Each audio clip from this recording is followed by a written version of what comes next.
a proactive way to monitor progress on how parents and communities are involved in our school district. Thank you for letting me go over. Thank you, Mr. Colley. Amy DeBroni? I got the name right, yes. After how many times, Amy?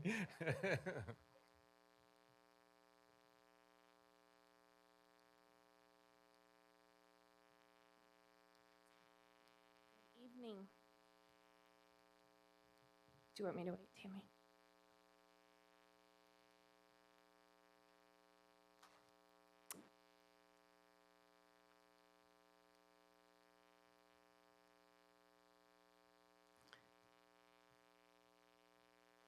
You'll note that there's a card on top there. That's from my daughter. She couldn't be here tonight, but she wrote you a card. Good evening, members of the board. I'm here tonight on behalf of DC Kid to give you an update on the work of the district's dyslexia work group. A year ago, my daughter stood in front of this board and Dr. Tucker and asked that you help teach our teachers about dyslexia. She asked this to help ensure children who have this learning difference receive what they needed to be able to pursue their life goals, and that maybe they did not have to suffer the emotional and mental health issues that many dyslexic students struggle immensely with. In October of 2018, we began offering dyslexia simulations to the districts and its charter. In that time, a total of 590 individuals from DCSD have participated, including 4 of you, the READ-ACT coordinators, the neighborhood school principals, 3 charter schools, 7 neighborhood schools, and teachers and leaders from the Summer Summit. We have 6 simulations scheduled so far this fall. These simulations help to simulate what it feels like to have dyslexia, ADHD, working memory and processing deficits, as well as dysgraphia, conditions that impact 1 in 5 individuals.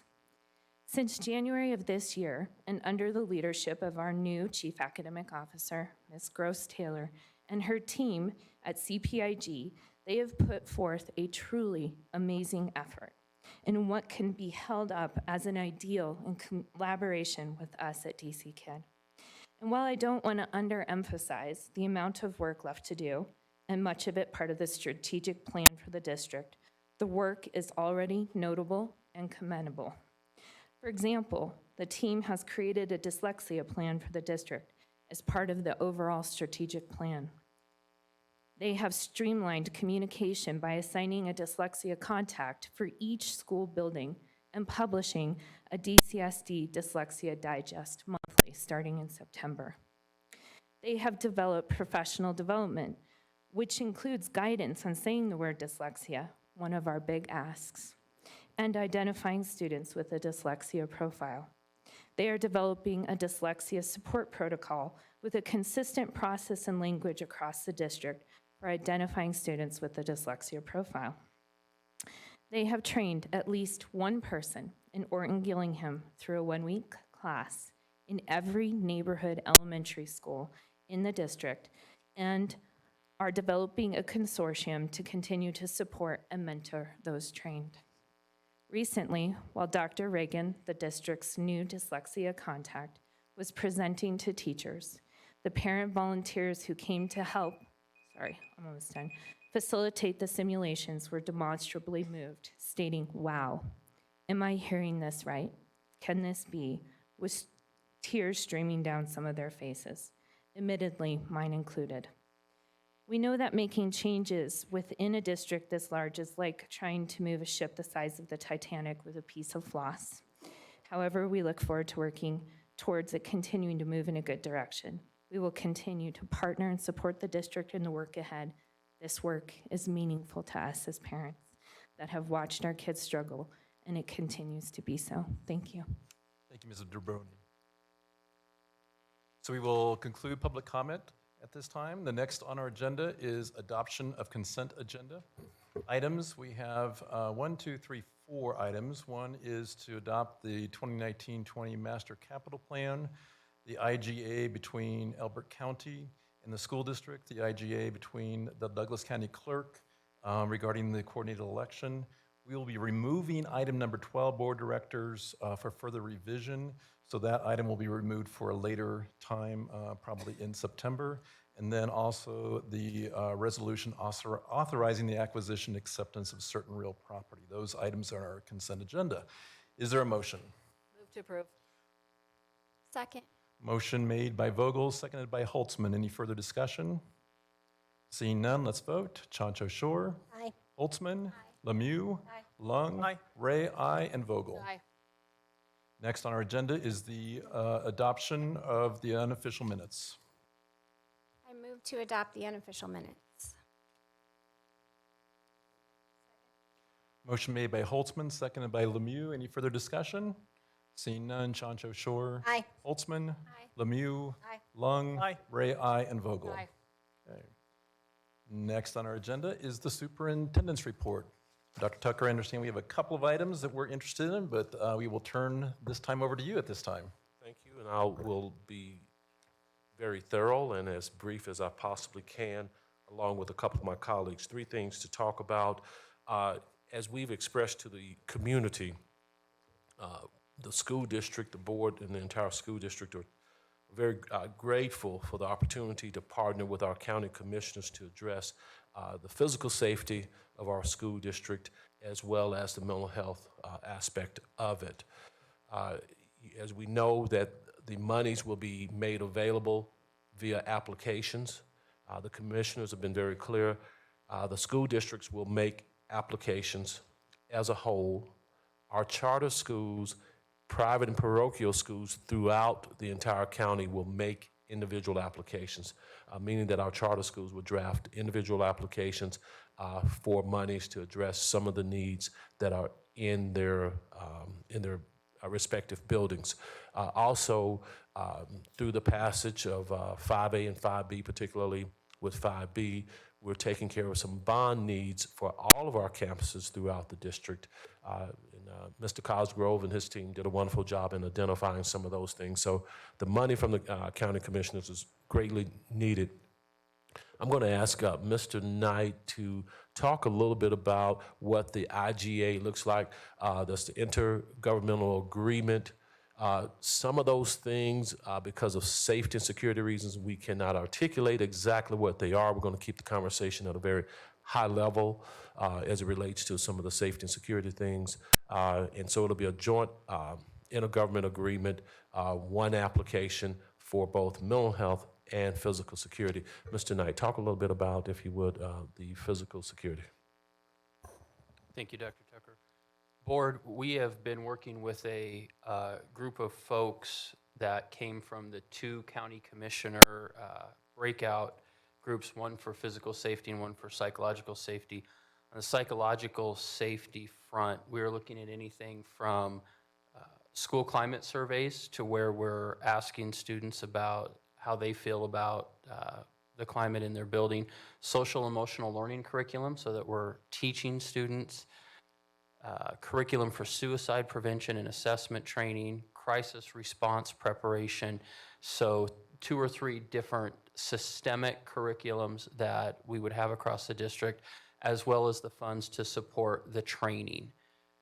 From a physical safety side, we've tried to do 2 things. One, take some of the recommendations that came from that physical safety committee, along with recommendations that we have added just last month to the master capital plan, things that our safety and security team sees that we need to do over the next few years. Won't go into a lot of details on those, but they are, again, kind of our traditional building hardening, communication, and training for folks so that we can continue to provide an even safer physical space for our students. Thank you, Mr. Knight. Again, what is the deadline in, is it September or October for these IGAs? I believe it is September. I'm looking to see if Rich is out there. Yeah. I believe it's around September 10th. Okay, and we're on target to meet the deadline. That is correct. Okay, we will meet the deadline. A couple other things.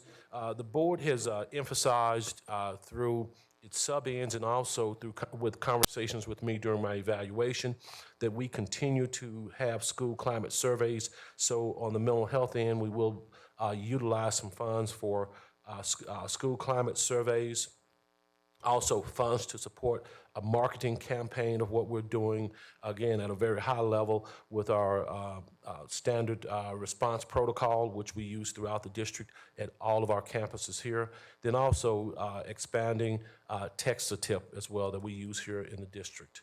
A couple other things, Ted may have mentioned this, curriculum for suicide prevention and assessment training, PD, that will go along with that. Then also funds to support training for school-based staff as well. Sometimes we forget about our staff, so we want to make sure we do that on the mental health end.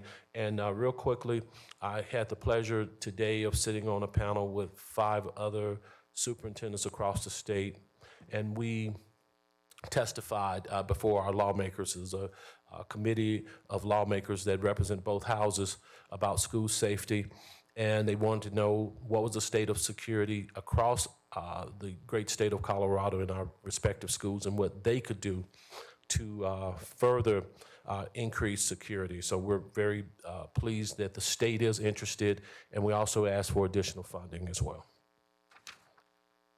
Any questions about that item?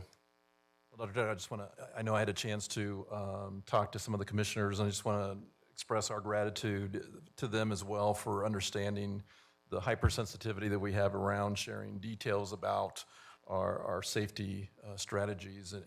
And for the public, we say this word IGA, but it's an intergovernmental agreement. So whenever 2 governmental entities want to come together for a common purpose, that's the kind of plan we've developed. It's the plan we've developed for our SROs for many years as well. But I'm grateful that they understood our concern about the application process as being way too visible to the wrong people, that it really needed to be something that was secure so that we weren't compromising the safety of our students. So thanks. So if you see them, as I have already, please thank them for their understanding and willingness to work with us with that kind of an agreement.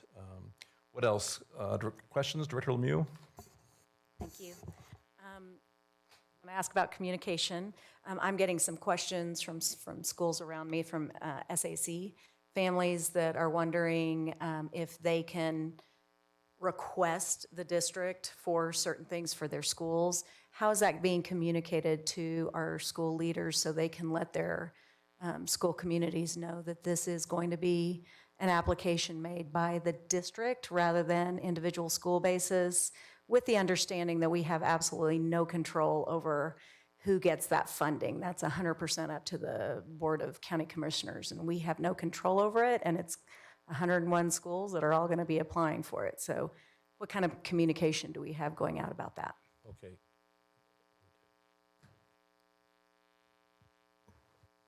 Director Lemieux, we have sent out a list of talking points to all of our principals. So my suggestion would be to have those community members reach out directly to their principals. They are aware that we're making one application, and they have a good grasp on what they can share and what they can't.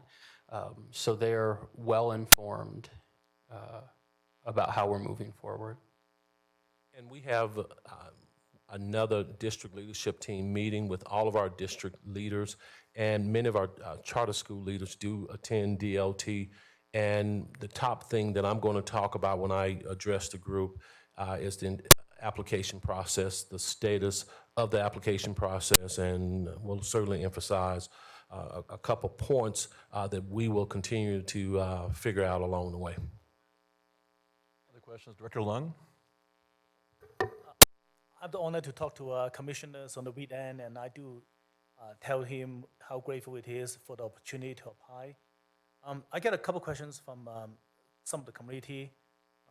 Would like Dr. Kurt or your staff to clarify. One, so this process is open to all the students, including private school students. And what if the amount that the district apply and the other entity apply exceeding the amount that the county commissioner allocate? Does the county commissioner indicate how they're going to distribute the money? Is it based on first come, first serve, or is it based on, because we have 60,000 students in our school district, and there's only 3,000 private school students, they are going to prorate this so that, we get large amount of the money? So that's question number one. If the amount is exceeding what they have, how are they going to appropriate the money? To answer both questions, I don't want to speak for the county commissioners, but in a meeting that Director Ray and I believe another director had with at least County Commissioner Thomas, Laura Thomas, and at that time, this was a couple weeks ago, that they're still trying to figure those logistics out in terms of how the money will be distributed. Director Ray, You're absolutely correct. And we can't, as Dr. Tucker said, we can't speak on behalf of them. So that would be a question that they would need to direct to the commissioners. So is this something that we will follow up and clarify with them so that the committee understand that better, that just because we apply, we may not get, the amount that we wish?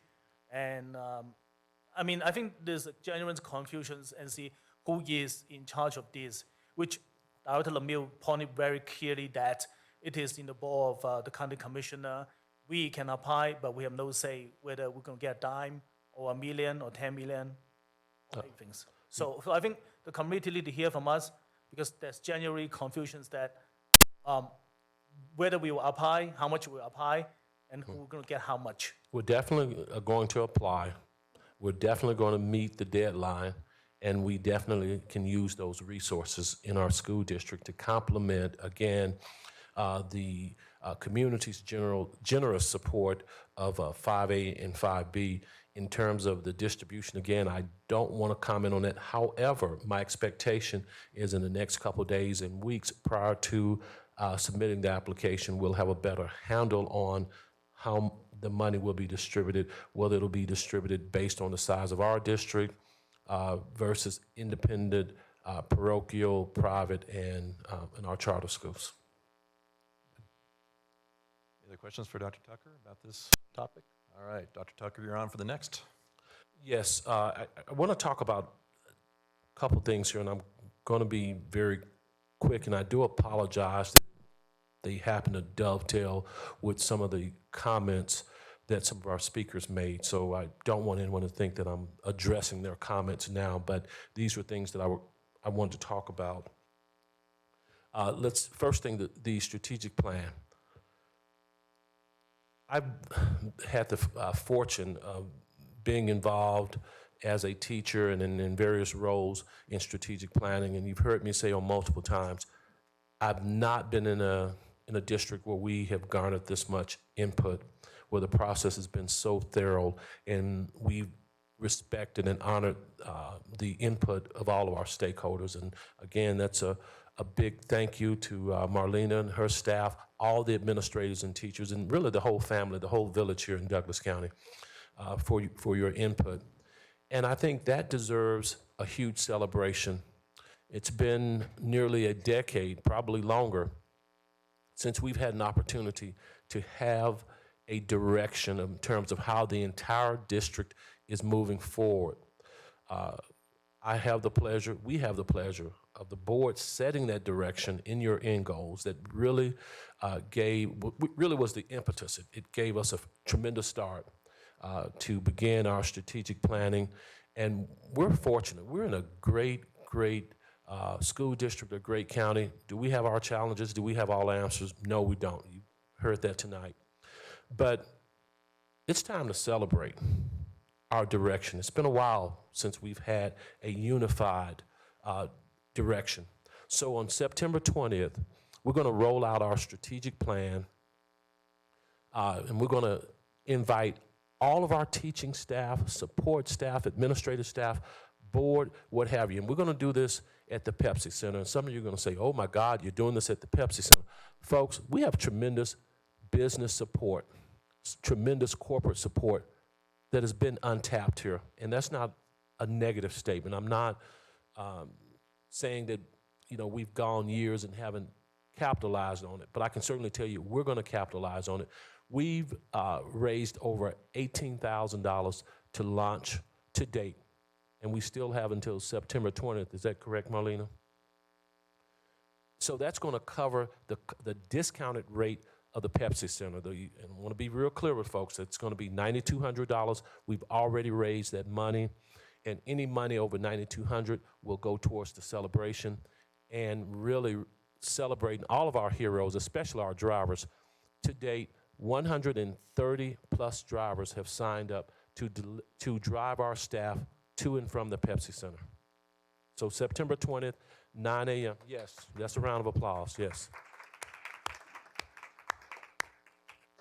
And then later on in October, we'll have our community rollout at Legend High School. Marlene, am I missing something? Any points you would like to add? Okay, Legend High School, Chaparral High School. So there you go. See, you have to surround yourself around smart people. So I'm just really excited about that, and excited that our corporate sponsors, our business folks, are underwriting a big part of this as we bring our staff together for the first time in years. So I'm excited about that. Any questions, Board of Directors? Board directors? Well, there's one thing after you finish, I might as well say, there will be a dance-off between the cabinet and the board. Oh, is So that be right? prepared on that September 20th to get us started. Yes. We're ready. So get ready for the dance-off. No, I would just say, Dr. Tucker, we're definitely excited. Like you said, I can't think of, well, I can think of the last time that we pulled all our folks together under one roof, and that's been at least, I want to say 15 years ago. And so we're long due to really show that we are Douglas County, we're unified for a common purpose for our kids. And so pleased to hear that this is not going to take any funds away from our general fund or anywhere else other than our businesses being able to support and celebrate with us. So That's the good news. Pepsi, for the Pepsi Center part of it. That's good news, yes. All right. Any other questions regarding that announcement from Dr. Tucker? All right, Dr. Tucker, what else? The third thing, the board has charged me to work lock and step in my cabinet with the board as we began to update policies, board policies along with superintendent policies.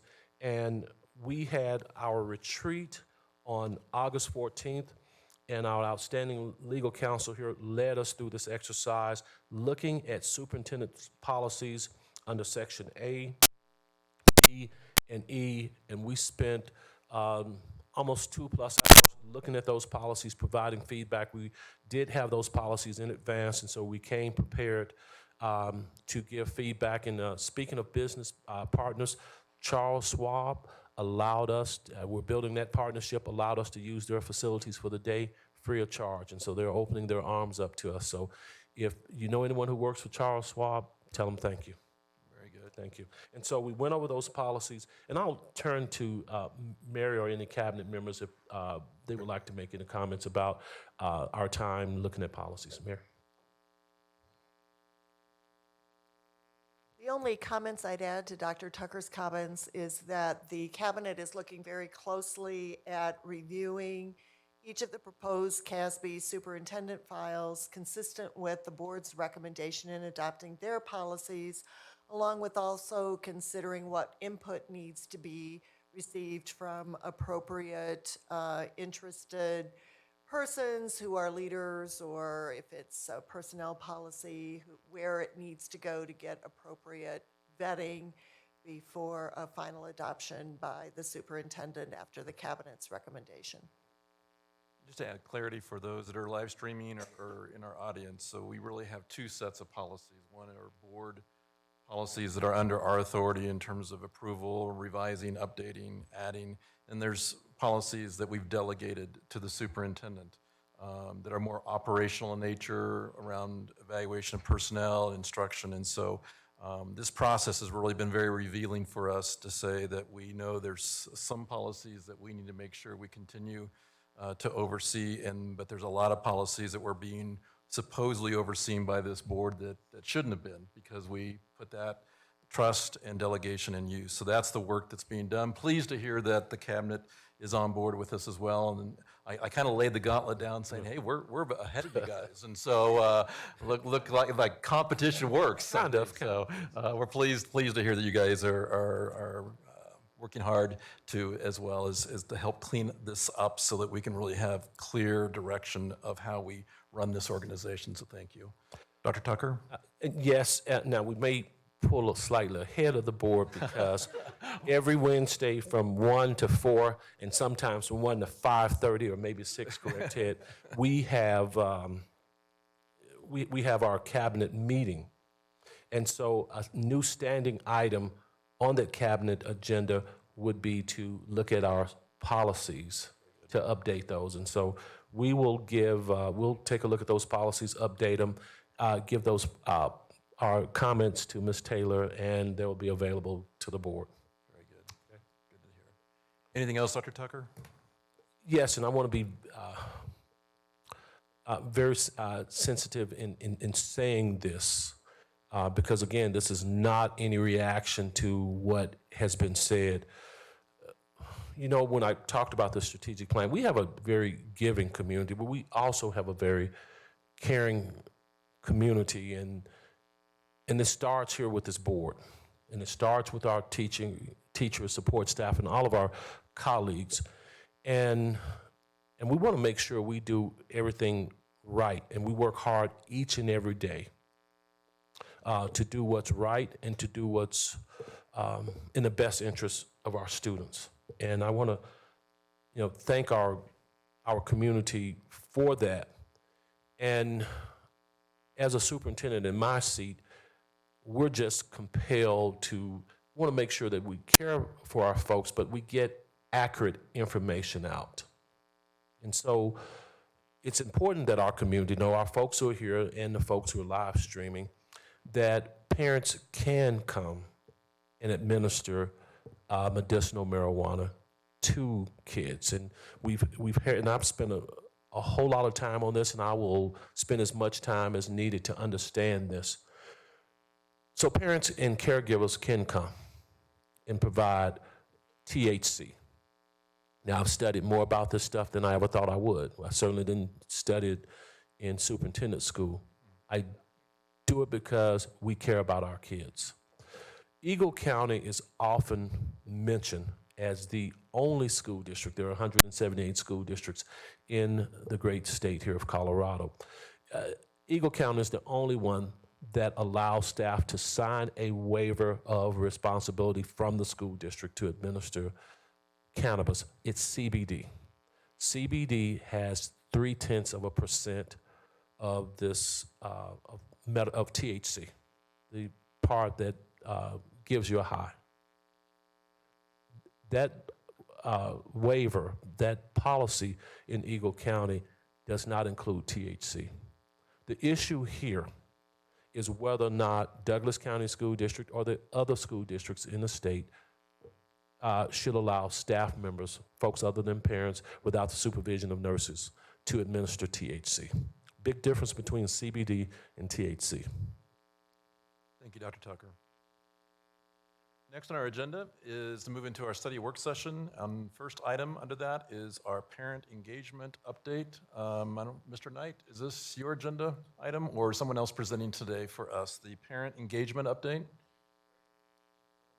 Stacy Rader, Matt Reynolds, and Ted Knight will be presenting the update on our parent engagement work.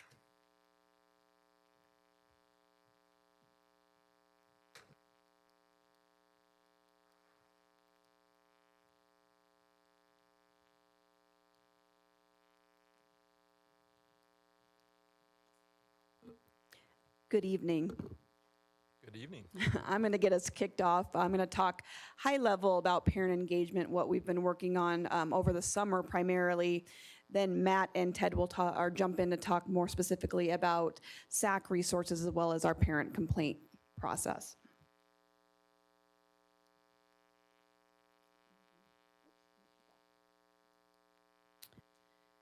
So over the summer, one thing we did add to our website under parents is a parent resource center, a landing page where some frequently asked questions can be found in terms of answers. We've also updated the parents' guide to DCSD, which hasn't been updated in quite some time, and that's available on that landing page.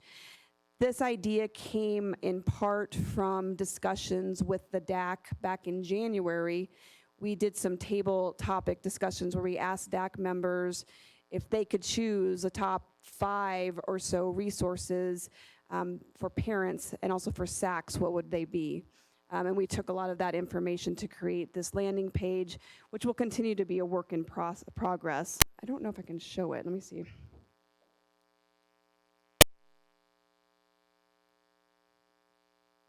Without messing something up. Probably not, because we weren't planning on it. But the link is there if you want to take a look at that. And then I worked alongside Matt Reynolds in July to hold a new member training for our District Accountability Committee, same as we did the year prior. This training was facilitated by Darcy Hutchins. She's the Director of Family Partnerships at the Colorado Department of Education, and her cohort, Lisa Steffen. And we provided both the high level, what is the purpose of a DAC from the state perspective, and then more specific about what the expectations are and roles of the DAC are here in Douglas County School District.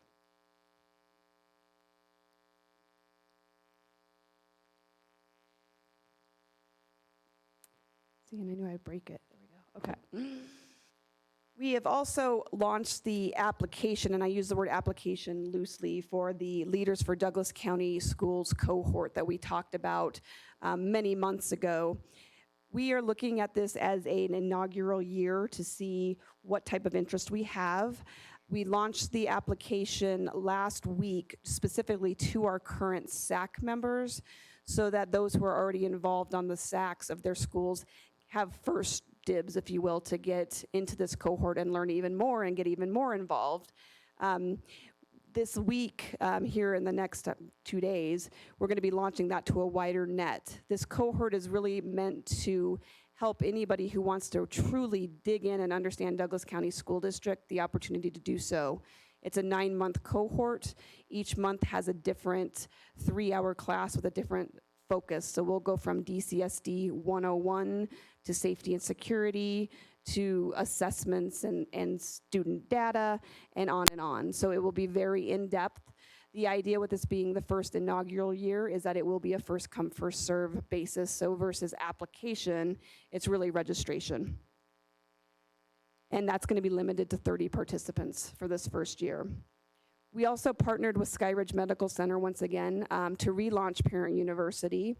So we are moving forward. We have our first class scheduled for, and I believe it's September 24th, talking about the risks of vaping. And then we'll move on to other topics ranging from mental health to being an ambassador for your student and so on. So we're really looking forward to that, and we're getting great response already just to our first class that's been registration has been launched.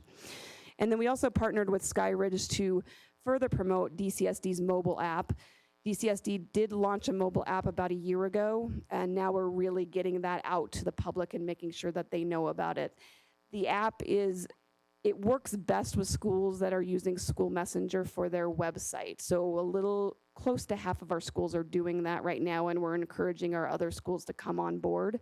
All of the schools are listed in the directory, but more of that live news feed information works better for the schools that are using the School Messenger website. But the great thing about the app, no matter who's using it, is that district information is there, as well as alerts, especially school alerts, snow closures, any other kind of message that needs to be pushed out can be pushed to folks via push notifications. And with that, I'll turn it over to Matt.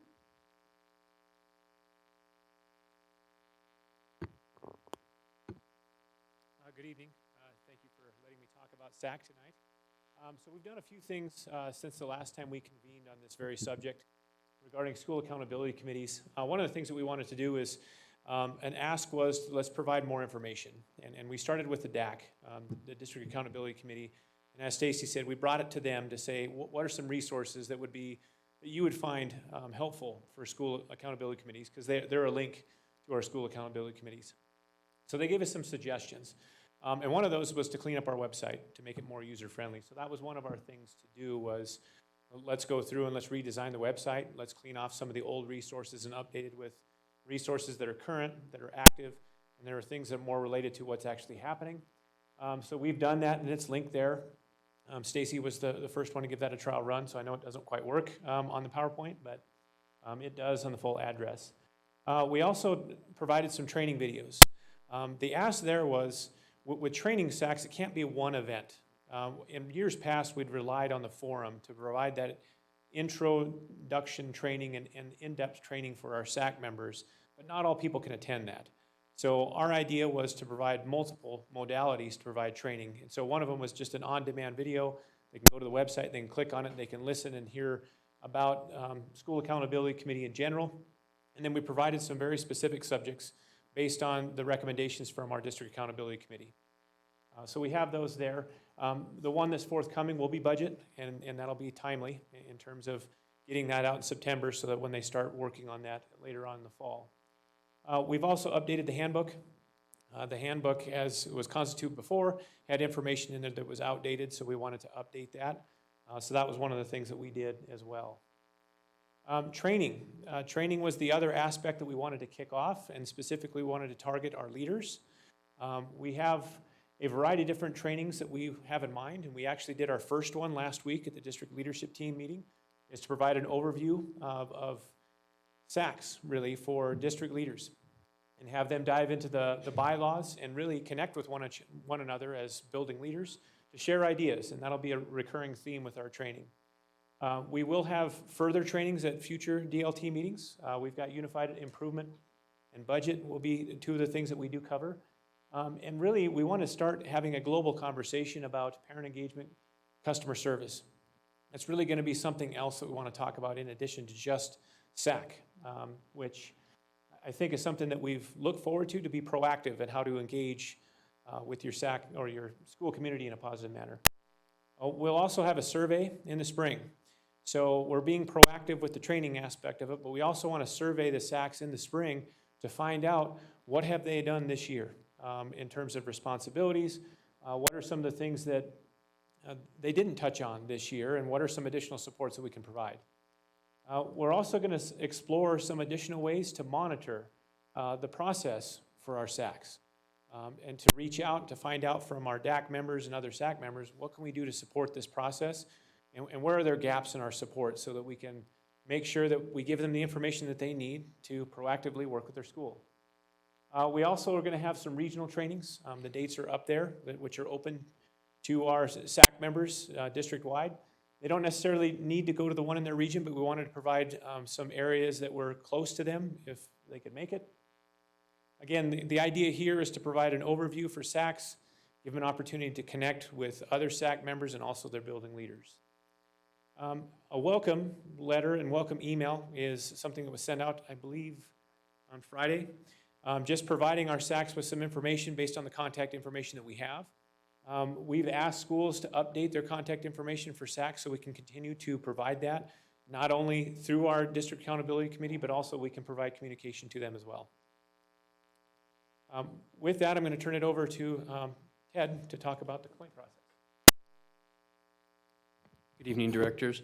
Over the years, we've received feedback from a handful of community members that they would like to see our school leadership parent complaint process more formalized, mainly around documentation and an ability to get a resolution in writing. So we launched a work group over the summer to start working with staff on how we could take our informal complaint process and make that a little more formal. We're hoping to launch that in October, so we're still in the early phases. We have to train school leaders, we have to develop a communication plan out to parents, and then we've got to update our parent guide and get that out to our community. The specific aspects that this group has come forward with at this point would be starting with an informal conference at the school level. There's a lot of conversation about whether or not the first level of a complaint process should be documented. If a parent calls and says, I want to talk to the principal, should they be directed to fill out a form and might that be a little too formal and might that be frustrating for parents that their very first opportunity to talk to someone at a school that they might feel blocked. Nope, you've got to stop, you've got to fill out this form, and only after you do that will we talk to you. Felt that that might be a little impersonal. So we still wanted to start with an informal conference at the school level. As our current policy states, we want conflicts to begin at the level where they began. Step two, if that informal conference does not work, that's when we would become a little more formal. The parent would have a complaint form that they are to fill out. That would go to the director of schools, along with any other department that might have a part in this. So if it's an athletic complaint, it would go to the director of schools as well as the athletic director. There's timelines in there so parents know exactly when they can expect a response, and there's protocols for how that investigation goes. And then a written response goes back to the parent. If that answer is still not satisfactory, we do the same thing, except at my level. The parent will fill out this form, will come to me, I'll have 10 days to investigate, get a written response back, and then finally, level 4 would be that same process with the superintendent of schools. Again, each level submitted in writing, conference within 10 business days will result in a written response. These are for parent complaints for general conflicts that may happen in a school. If at any point during this process, there's an assumption of maybe a Title IX violation or a FAPE violation or something where we have other board policy, that conflict process would take over. So this is mainly for those general complaints.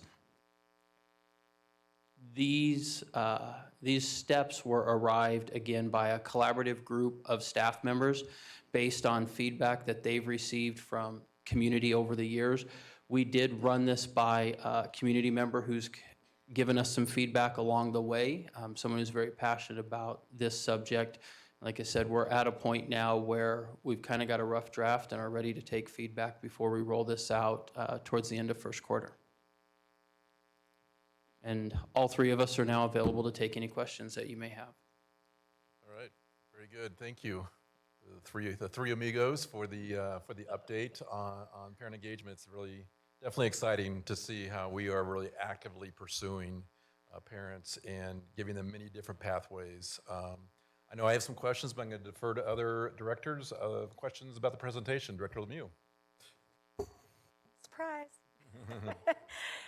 Honestly, I agree. Amazing work. I just have just a few little questions. The first one is for Ms. Rader.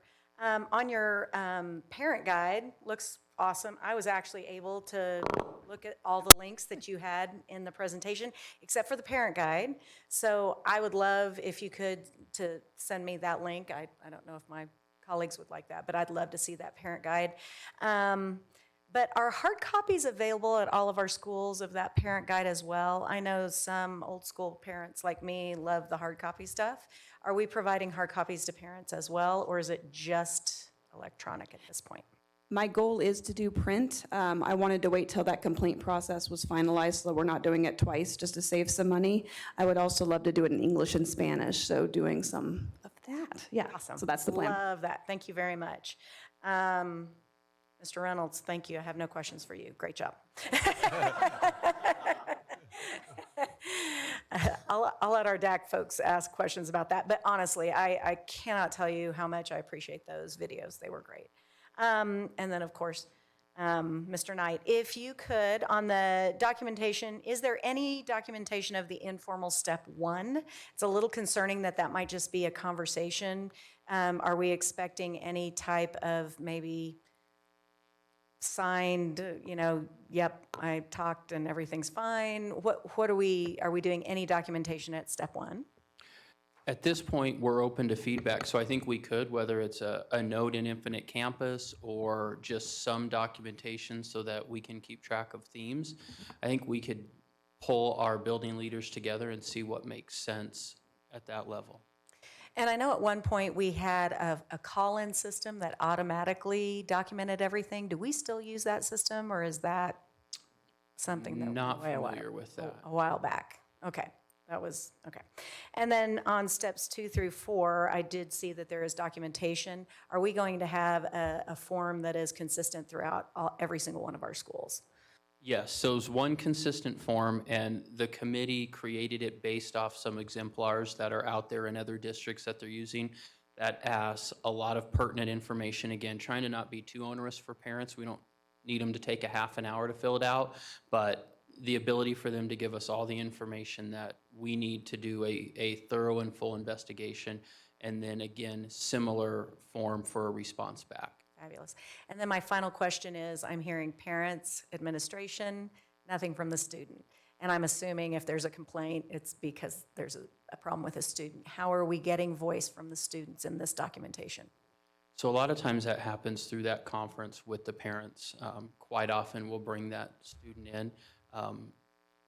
There are times when a parent wants to have that conversation without the student, and we respect that. And then there's other times where the parent wants to bring the student in. So that would probably happen during that actual sit-down conference that would happen within 10 days. So is there any way we could include a parent did not want to, or I think it'd be important to document that we did try to reach out to the student to help. We've been talking about restorative practices and things like that. And so I think it'd be really important if we can make sure we're getting student voice, and if the parent doesn't want their child part of that conversation, that we document that as well. So if as you're looking over these documents, if you could just make sure that we're getting feedback from the students, or if the parent is refusing to have the student be part of the conversation, we have documentation of that as well. That's a great idea. I think we can add that. Fabulous, thank you.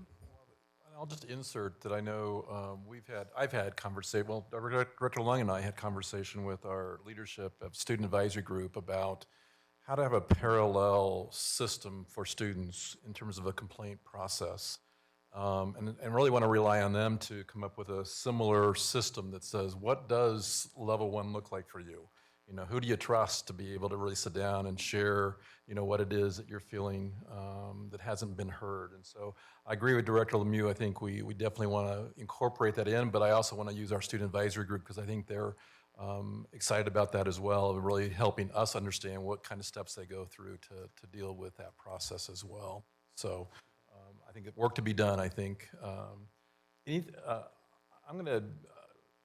Is there other questions about the parent complaint or this complaint process? Because I have a few of my own. I don't want to move off of it until we've addressed all those. So Director Chancha-Shore and then Director Holtzman. I'd just like to comment a little bit about the informal conference, not necessarily always having a paper trail. Just knowing that you might have 10 informal conversations a day or more with parents, and that paperwork just ties a principal down to assure that they're getting something recorded. And lots of times it really is just managed in a one-on-one conversation. So I'd like to advocate that that stay pretty informal unless principals think otherwise. My response, having been a former principal like Chancha-Shore, is I think principals always do keep some kind of way of documenting a concern when they deal with a parent, but it may be helpful for our principals to have a log or a consistent log so that they're actually filling that out with the parent. So as opposed to giving it to the parent and saying, hey, you fill this out before you can talk to me, I as principal am following up after our conversation, just documenting that so that there's consistency before it goes to the next level.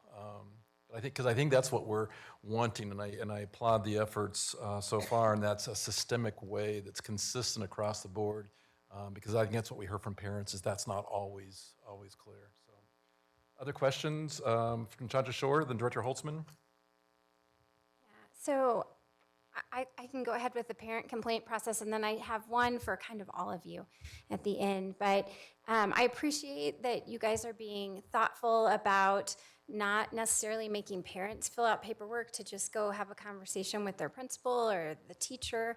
I'm wondering if at the high school level especially, if there's anything built into the process to actually encourage the participation of the student, to develop advocacy skills in these young adults.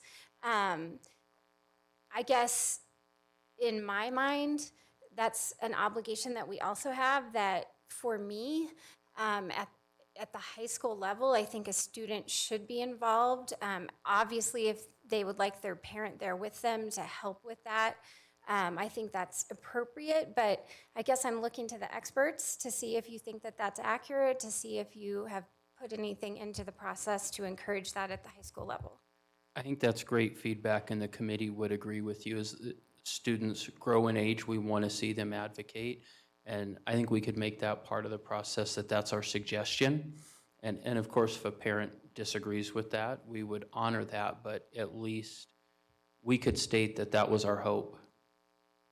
Yeah, I appreciate that because I think it's important for us to help them develop those advocacy skills as they become adults. So, and then also in regards to the parent and complaint process, I agree with my colleagues. Like, while I understand not having parents fill out documentation at that first level, if there was just something, nothing that's going to take a lot of time, understanding that principals have talked to a lot of people all day long, but just some sort of small documentation to say, I talked to this person on this date, this was the result of that. I think it would be helpful, and I'm assuming that in this entire process, and I guess this is a question, that there's timelines, that you all have gotten feedback from building principals or whatever level to see what that timeline looks like. Correct. Once you get to the formal aspect of that, it's 10 business days. So from the time you fill out that complaint form, you will be scheduled a conference with the director, myself, Superintendent Tucker within 10 business days. And just a clarification on that last slide, superintendent's decision is final.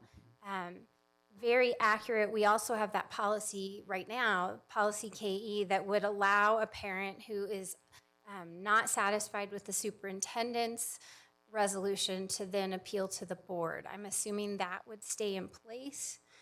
I know I looked at, because I just wondered, I looked at surrounding districts, Cherry Creek, Littleton, Jefferson County, Denver, all have similar policies to our current policy, which does allow a parent to have that final step be the. I understand that. I just wanted to clarify for the public that might be watching. And before I ask my final question, I really do want to thank you all. I can remember a work session that we all came in on, I can't remember what day of the week, and we spent a lot of time with several parents and talked about progress that they would like to see and that we'd like to see, and this is really great work, and I really appreciate it.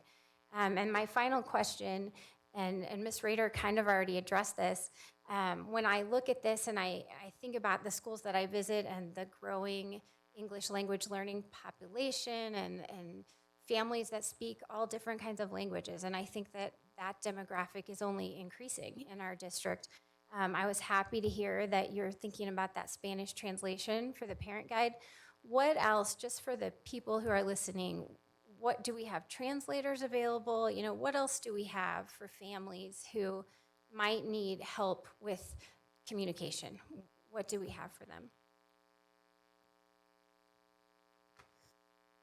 So short answer, it's a work in progress. It's a little tough from a staffing perspective. I've talked to some of our neighboring districts and they have multiple translators on staff. We do use an outside organization to help us with translation. So if we have a larger publication, for example, we can contract to get that out. We have been working to get all of our SRP, so our standard response protocol messagings, lockouts, lockdowns, that type of thing. That messaging goes out in English and Spanish as well. And we've been working to get some of the shorter messages that we send out, a superintendent update, also out in those dual languages. It's been a little tougher with some of our longer emails, for example, so I don't have across the board there yet. But those are on the radar, trying to find an efficient, quick way to get that done and accurately. So I don't have a perfect answer yet, other than we're definitely looking at that and how we can get that happening in all avenues. So if I were a teacher or a principal at one of our schools, it sounds like something you all might be looking to the board to support would be the addition of some translators, or is there someone that they could reach out to if they have a parent that comes to their conference? Yeah, we have district translation services through the district, so if I was a parent who didn't speak English and I was coming in for, say, an IEP meeting or something, we do contract out with translators. I want to come back to the question that Director Holtzman raised around superintendent level 3 decision is final. And I respect, Ted, what you've said in terms of this is the internal process. I think as we heard a speaker tonight address this, it makes it feel like, I think, from a person that doesn't understand the board's role, it makes that person feel like that there's no other way to appeal a decision when the superintendent's given a written response to the concern. And so I think we need to be careful with our language. I don't know that I would advocate that we have to spell out, you know, the policies the board has necessarily, but I think there needs to be some kind of indicator that there still continues to be a process beyond the superintendent. And I don't know how the board directors feel, but I'm a little uncomfortable with the word final. I just think that, and we've already seen issues where that's not the case, because as elected officials, we have to allow our stakeholders to have hearings, to have public comments, to be able to address us. So I want to tease that out a little bit, and I'd like to kind of hear from other directors about that, but I'm a little bit uncomfortable with the word final. So just would entertain any other conversation about that. If I'm the only one, I will back off. But it just seems to me like it kind of puts a exclamation mark on it that I'm not sure we want to put on. Any other comments, Director Chancho Shore? I mean, maybe just adding internal process final, so that clarifies that there's a appeal process. That would be comfortable with me, Director Vogel? Or even if we say the district staff, because will a regular person know what internal means versus the board? Yeah. Director Holtzman? And that's why I brought it up, just to be clear with folks. And we might even just look to policy KE for some language that we already have, that if a person after the superintendent's decision, it doesn't feel that that's satisfactory, they can be advised to consult and request a hearing before the board. Maybe just add that on there. We obviously have some work to do as well, because we know that our KE policy is coming up here in the next couple months for us to revise. And so respect kind of the limbo we're in terms of not wanting to publish things, especially when we're anticipating some additional updates. But yeah, I would agree. I think if we can show that there's some continued steps and that this is district staff's way to resolve a complaint, I think that would make me feel more comfortable as well. Any other comments about the complaint process, Dr. Tucker? Just briefly, we talked about this as a cabinet, especially with Ted, Mary, Stacy, and Matt, and we said that this is internal. We can certainly add some additional language, but when it comes to discipline, and obviously Christina and David both know this being former building principals, when it comes to issues of discipline along the lines of suspension, expulsion, what have you, we do advise, especially in a suspension or expulsion hearing, we do advise parents and students, more importantly students, about their rights, their due process rights, that they can appeal to the board, and then if they're still not happy with the board's decision, they can then appeal to a court of law. So it's understood, and our principals, assistant principals, and our deans of students are quite aware of this, and I feel very confident in saying that they do advise their students of the due process. Director Chancho Shore? It's in the paperwork, in the handouts that the kids get when it gets to that. It is in there. Other comments or questions regarding the complaint process? Other questions about the other engagement areas that we've heard tonight? Director Vogel? I had a question about this SAC stuff. We heard in a public comment earlier talking about elections of SAC members. is all of our stuff that we have, our policy, our bylaws, they're all aligned, that it's very clear, the expectation is that SAC members are to be elected by the population of the school and not chosen by leaders? Yeah, and it's spelled out in the bylaws, which are currently approved. Those bylaws may come under review. As you recall, the DAC bylaws have been reviewed. And so we may take a visit on the SAC bylaws as they're currently constituted, but it spells out what elections and how they occur. If I could just follow up with that, along those lines, statute really defines what DAC and a lot of the role of our SACs. We don't have separate board policy that would supersede statute. I just want to clarify that. We pretty much, and if it's in statute, we don't choose to replicate statute in our board policy. So I just also want to just say that there's not an issue of board policy versus bylaws. We don't have anything that would supersede SAC bylaws. Yeah. Director Lung. I have a question related to the SAC. A decade ago, the DAC was in charge of make sure that the SAC is in compliance in terms of their membership requirement. And I believe around 2011, 2012, that was gone. So with these new revisions that you have, who's in charge of make sure that the SAC stay compliant with the state law in terms of their membership selections? Well, there's multiple components to that. I'm certainly a component in that conversation. I'm a resource for accountability committees, as well as principals. I rely on the directors of schools to help out with that as well, to ensure that our SACs are functioning according to the bylaws. Other questions? Director Lung? So are you going to publish a report yearly to shows, or at least to superintendents or to the board, and show us the compliance of each district school? That report used to given out, before yet, and I have never seen one in 5 or 6, 7 years. So will something like that be compiled by you? I certainly can explore that. I've never seen a report in the past, and perhaps I should do some research and see what that report looked like in the past. Well, in the 2006, when they passed the bond and mill levy elections, there is a certain amount of money per student. I remember correctly, it's around $70 per student that was allocated for, I believe it's IT or world language stuff. So if the school is not in compliance with the SAC, the district can choose to withhold that money per student to that particular school. And that's why at that time, we were checking for compliance just to give out those money.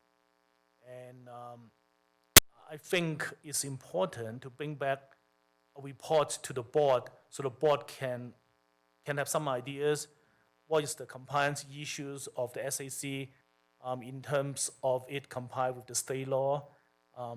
Now I know that we have no money, the carrots to make sure that they're in compliance, but I think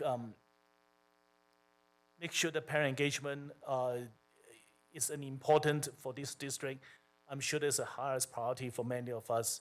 I myself, as a parent engagement or liaisons, this is one of the highest priority to make sure that our parents don't feel they are not being treasured and their voice is not being heard. And I think make sure that the SAC is in compliance in terms of the elections and the officer and they are duly elected according to the state law.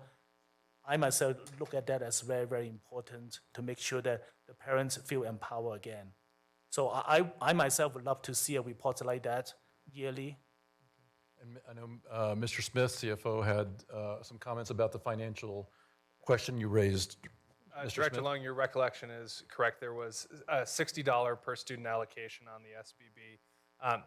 And what we had seen happen is that was completely discretionary money, and it was just rolled into the overall budget, and it added, quite frankly, more confusion to principals about what that extra allocation was. So to be clear, we did not take it away, but we rolled it into the overall per pupil amount that they get, because our expectation from a finance office is that the SAC is involved in the entire budgeting process of the school, that their input is provided, not just on the $60 per student. And Mr. Reynolds has it in here, but we are building a PowerPoint or kind of a video for SACs about budget and how they should be involved and how they can interact with their school principal as they develop priorities for their school budget. So your recollection is spot on, but our practice has changed slightly over the past few years, primarily just due to making it simpler for our principals to understand, but also making sure that our SACs are involved in the entire budget process, not just that one allocation.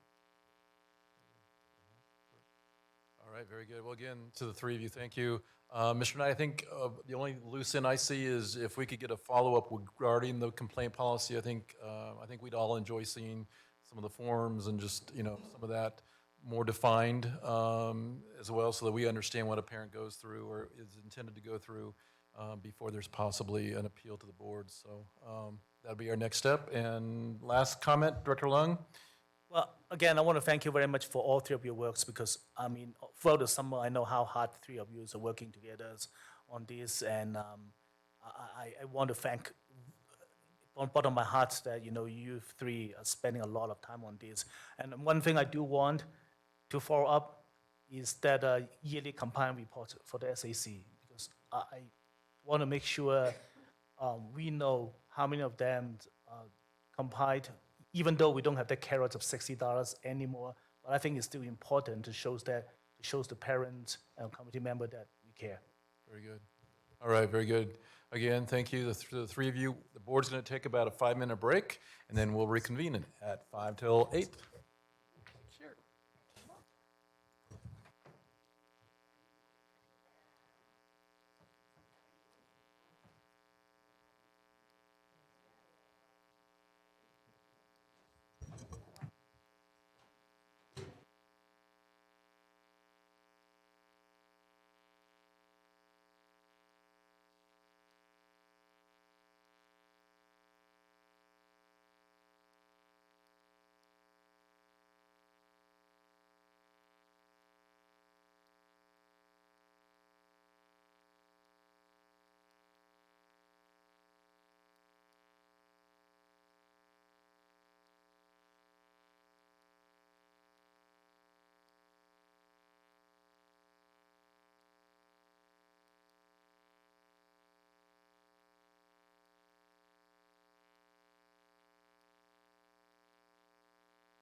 Okay, we're going to go ahead and reconvene.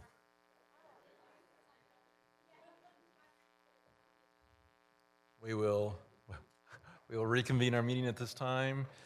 Next on our agenda is an update regarding our strategic plan by Greenway Strategy. So Marlena Gross-Taylor, I assume you're going to come up with some introductions and take it away. For the public, Marlena Gross-Taylor is our Chief Academic Officer. Thank you. Thank you. Good evening, everyone. I'm very excited about tonight and the presentation that you're going to hear because what you're going to see is just months and months of hard work, good work, and just incredible collaboration by all of our teams at the district level, at the school level. This is most definitely not a project that I could have done alone or wanted to do alone. Even with Greenway Strategy Group helping us, and they have been instrumental and will continue to help us as we roll out our plan, it's just a great testimony to how we can all come together and how people can be heard and how our plan, I feel, truly reflects those voices. And what you'll see tonight are the objectives and strategic initiatives that will give us more detail and more focus on how we're going to proceed over the next 5 years. So without further ado, I would like to reintroduce you to Martha Greenway from Greenway Strategy Group, and she will give us our overview, and then we'll open up for questions. Good evening, Mrs. Greenway. Good evening. It's lovely to be here again. And I'd again like to introduce my colleague, Erica Cooper, who is going to be joining me today and tomorrow. Then there's a third member of our team, Teresa Cho-Bergeron, and we've been serving as coaches and facilitators for the district staff in this work, and will continue to do so during the next phase that I'll talk about this evening. So by way of just a reminder, I wanted to again review the approach that we're taking to the strategic planning process. So we have completed the analysis phase, and then through an extensive set of community input, we are now nearing the end of the strategy development phase. So this evening, I will be sharing with you the objectives and the strategic initiatives. We're not yet ready to share the measures, but I will say that for each of the objectives that you will see this evening, the teams that have worked on those have identified potential performance metrics that could be utilized to assess progress. And of course, we will be also working with the district data and assessment folks to identify performance metrics around the long-term outcomes in the strategic plan. So you'll essentially be measuring progress in this end phase in 3 different ways. You'll be measuring whether performance changes on the priority student outcomes that you've identified. You'll be assessing whether the objectives, the areas of district work that the objectives talk about transforming within each strategic theme, whether that work is actually improving. And then finally, you'll be able to assess whether or not the initiatives we're going to discuss tonight are actually happening as planned. So that's really progress reports on how the implementation of the plan is going, and all of that will be included in the monitoring and reporting process. So we are at the end of the strategy development phase and moving into the action planning phase. And just again as a reminder, we understand the board is going to take a look at the district vision and mission and have an opportunity to review that in light of the components of the strategic plan that we'll be talking about tonight. The priority student outcomes are the specific measurable results that we want to achieve for our students. The strategic themes are the areas that must be addressed within district work in order to achieve those priority outcomes. The objectives really represent choices of all the different things we could do within these strategic themes. What have emerged as the areas that we really need to focus on in terms of our improvement? And the strategic initiatives are the significant projects to implement the objectives. In our next phase, we'll be working on the action plan. So I am just going to provide one caveat for our conversation tonight. When we look at these initiatives, it leads us to a lot of questions about who's going to do that, how are they going to do that, when are they going to do that, how much is it going to cost to do that? All of that will be thought through in this next step of action planning, so we're not prepared to talk about those levels of details. We really have some high-level ideas that we'll be sharing with you this evening. And so on a timeline, as I mentioned, the last time we reported to you, we were still discussing the priority student outcomes and strategic themes. And we had just received a great deal of stakeholder input, and we're proposing some revisions at that point. We've then moved forward, working with strategy teams that we have supported and coached to develop the objectives, draft measures, and strategic initiatives. Actually, the cabinet met last week and has made some recommendations also about the phasing of these, specifically which ones they see as launching first. And tomorrow, we will be training initiative action teams to develop the action plans. And that will occur over the next 2 months so that by the end of October, sufficient information will be available to prepare for putting these things in full action the next school year. So let me just remind the board and the community of the steps that we've taken to get to this point. So as I mentioned, there's been extensive analysis of student success, previous stakeholder input, including all the information you gathered during the superintendent search, the former surveys that the district had completed, and information on comparable districts. We held community input sessions to understand the stakeholders' perceptions of assets and improvement opportunities, and then we flipped that into a survey where we could actually get a better sense of priority on those items amongst community members. An internal design team reviewed all of that information, drafted the priority student outcomes and strategic themes. We brought those to the board and then had another round of stakeholder input sessions and received some very good feedback, a few tweaks to the strategic themes, but also information that informed the strategic initiatives that you're going to see this evening. We formed strategy teams around each strategic theme, and those teams did the work of drafting the objectives and the strategic initiatives. However, they did not do so without first, in July, posing very specific questions about each strategic theme that were then provided to district leaders, principals, and teacher leaders to respond to. So all of that input, in addition to the stakeholder input that was gathered in the April timeframe, was all part of what went into the objectives and strategic initiatives. So just as a reminder, these are the priority student outcomes and strategic themes that we're working within. I know you all have your board goals memorized, but I'm just going to read them because I think it's very apparent how this plan is really taking those board goals and putting them into daily implementation. So we have academic excellence, outstanding educators and staff, safe, positive culture, climate and culture, collaborative parent, family, and community relations, and financial well-being. And particularly in regard to collaborative parent, family, and community relations, I want to make the point that that is going to be executed throughout each of the strategic initiatives as the strategic initiatives are implemented. And when I go through the areas of the action plan that will be developed, you'll see that stakeholder engagement is a key component. So it's not something we just do once or we have as a separate area where now we go out and engage people, but it's inclusive in the entire implementation of the plan. And I want to just say a few words about the phase 1 initiatives and where those ideas emerged from. So as you'll see, there's a large number of initiatives in what we're going to share with you this evening. 10 of those have been identified as being in phase 1, meaning that action planning will begin on those immediately, and they would be prepared for full implementation in the 2020-21 school year. But I want to make very clear that because something is in phase 1, it does not indicate that it's the most important. These are all equally important, but there are simply some reasons why some things need to go before other things. And one of those reasons is in some cases, there's things that are already in flight, as I say. There's things that the district is already working on. There's progress being made, and we need to make sure that it gets incorporated into the strategic plan implementation.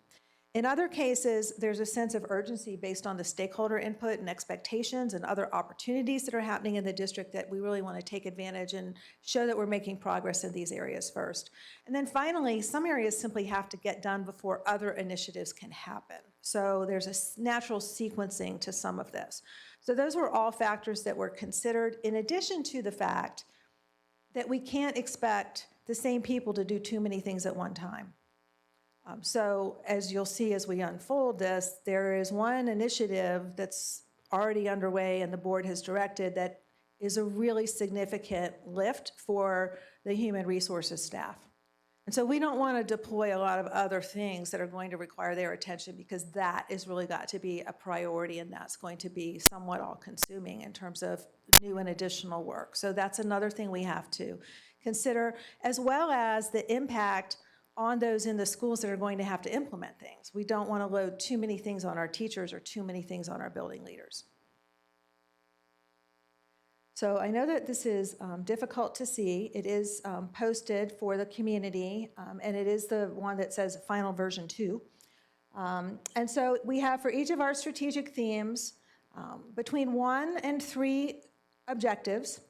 And then within each of those, we have strategic initiatives, and the ones that are red are the ones that will be in phase 1. We have numbered them just to make it easier to talk about them. But again, they're not in any particular priority order. So within the area of health, safety, and social emotional supports for students, there's really 3 main areas that will be addressed: the physical and psychological safety and security, and then the mental health competency.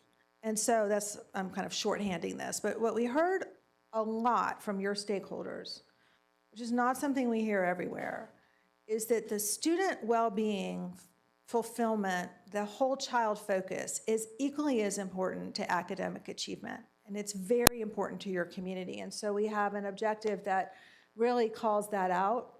And then the third is regarding an inclusive culture that ensures all students feel safe and valued. So you can see that within these 3 objectives, there are 2 strategic initiatives that will launch first. The first one is to partner with city, county, state, and federal stakeholders on meeting new and ongoing identified safety enhancements. There's already a lot of work going on around this. There's obviously a high level of interest in your community in seeing this happen. So that will be one that would be in phase 1. And then also to ensure consistent implementation of the multi-tiered systems of support. But one of the things that this group wanted to make sure of is that we're not treating these various ways of responding to student needs as separate things, but that we really arm teachers to be able to implement these tools as a part of a toolbox that's dependent upon whatever a student needs. So you also see here the social emotional learning framework, the trauma-informed practices, and the restorative practices that would all be part of this initiative. And then the third initiative that would be implemented under this particular strategic theme is to increase and embed learning opportunities and experiences involving inclusion, diversity, equity, and accessibility. Under positive and supportive culture, there are 3 objectives: to define and implement a high-performing working environment for all employees, to enhance engagement of all employees through mutual respect and positive recognition, and then finally, to enhance opportunities for all employees to be ambassadors for the district.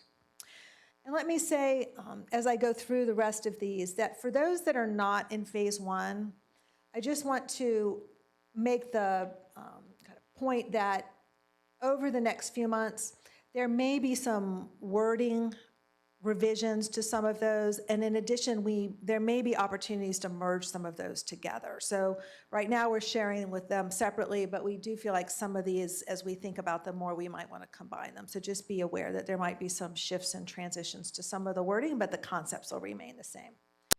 So under positive and supportive school culture, defining and developing agreed upon core values, behaviors, and collective commitments has been identified as something that has to go first, because without that and real clarity around what it is we all believe in and what are we all committed to, the rest of it doesn't really have a place to land. So that needs to start first.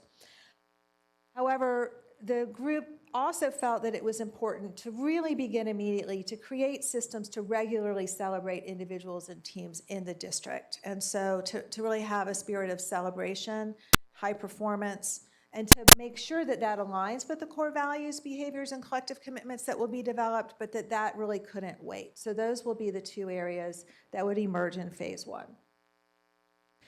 Under post-graduation guidance and preparation, two objectives: to increase stakeholder awareness of all postgraduate opportunities. And so one thing that we found very interesting is, even though that clearly says post-graduation guidance and preparation, the word college is not in that statement.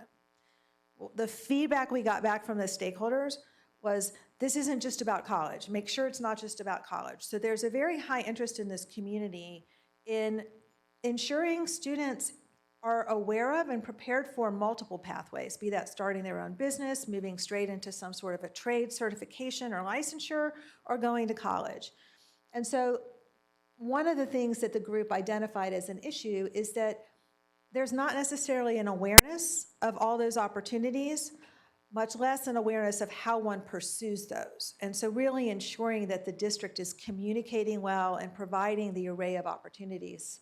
And then secondly, not just having the awareness, but then to also make sure that there's sustainable quality educational opportunities for all students. And sustainable was important there because many of these kinds of opportunities can be expensive. In some cases, they can serve only a few students. So we really want to think about things that can be sustained and accessible over time. So the one initiative that they have decided to start with is the awareness. So to utilize a systemic and coordinated approach to ensure awareness of pathways leading to associate's and bachelor's degrees, industry credentials, and military service. That can be done without a lot of new resources, whereas some of the other ones might take a little longer trajectory, so they really wanted to go ahead and get started on that one. Aligned curriculum and flexible instructional delivery has two objectives: to create and implement an inclusive, equitable, and comprehensive PK through 12 curriculum, and to create district-wide aligned instructional frameworks to actually then teach that curriculum using effective practices. The curriculum implementation is, I think, critical to this, and something that this group clearly understands is that there is a balance that's sought among stakeholders between ensuring consistency in student outcomes and base understanding, so that I know that regardless of what school my child is in, they're going to have the ability to learn the same kind of core standards. However, the content that's used to teach that, the context that's used to teach that can vary because people still want the wealth of different instructional options that you have provided. And so this strategic initiative is to establish a district-level curriculum framework that includes aligned resources, but also includes flexibility around what those resources might be. And it's necessary to have the curriculum framework before then moving into the instructional framework. So that is the one that is identified for phase one. Equitable distribution of resources. So here again, the community was very clear that equitable does not mean everybody has exactly the same thing, and that we're creating cookie cutter mandates across all schools. And so this group identified essentially two objectives. One, to increase access to equitable opportunities for students by determining and implementing base programming expectations. So again, this is wherever you go, you can assume that these certain base requirements that we would all agree are critical to student success are in every school. And then from there, we can build up with flexibility.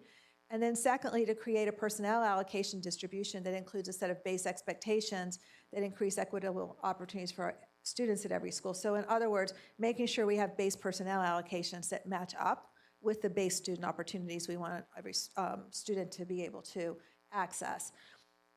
So underneath this one, in terms of the equitable opportunities, the real opportunities to align the school boundary and enrollment analysis with the strategic plan is the thing that everybody agreed needed to be tackled first, because that might also inform the other things that are on this list in terms of initiatives.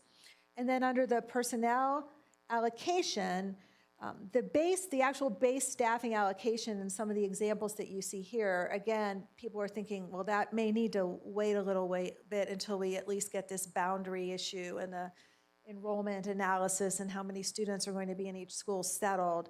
But we can go ahead and address 2B, which is to determine the best practice guidelines that guide additional pay.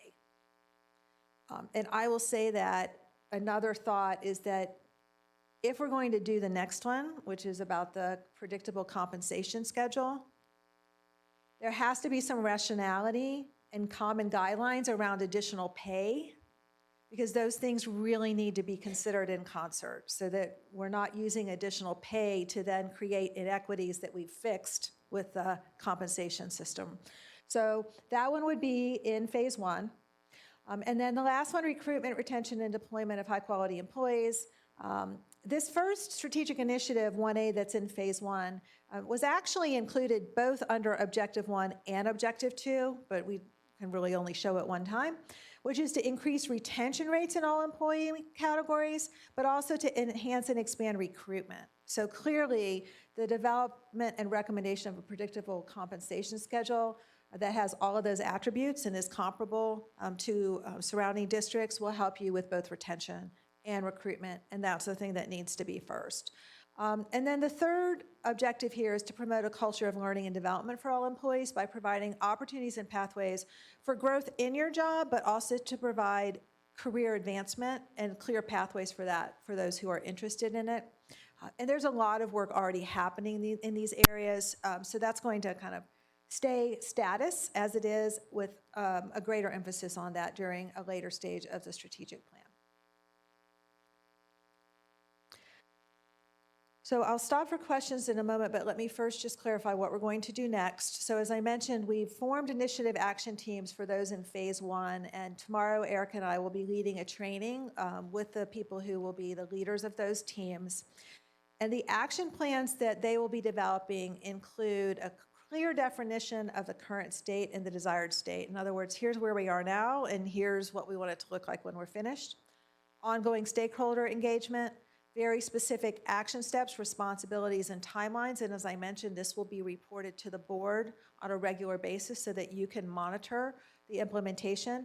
Budget for up to 3 years, staffing requirements, both in terms of impact on existing staff, but also any new positions that might be required, any assumptions, interdependencies on other things that might be happening in the district or elsewhere, and risks. There'll be further refinement and phasing of the remaining initiatives, and then also work on the communications, branding, messaging, and content. And I'd also like to mention that as part of our ongoing support for the implementation, we will be putting some specific resources on supporting the design of the compensation schedule and implementation as part of our overall support for the implementation of the action planning. So at that point, I will pause and see what questions you have. Well, I'm just exhausted already. Holy cow. It's a lot of initiatives. I mean, but I really appreciate the sensitivity behind manpower that you started out with, to really say that we want to phase in so that we're not overtaxing our staff and doing it logically, because there's some things that are sequential. But I think I'm pleased to hear that there's that protective filter that says we can only take on so much. But at the same time, Ms. Greenway, thank you. Again, it's just fun to watch this thing just continue to get more and more microscopic in terms of the things that we're going to focus on. So definitely some exciting work. Board directors, what questions do you have about the presentation that we just heard?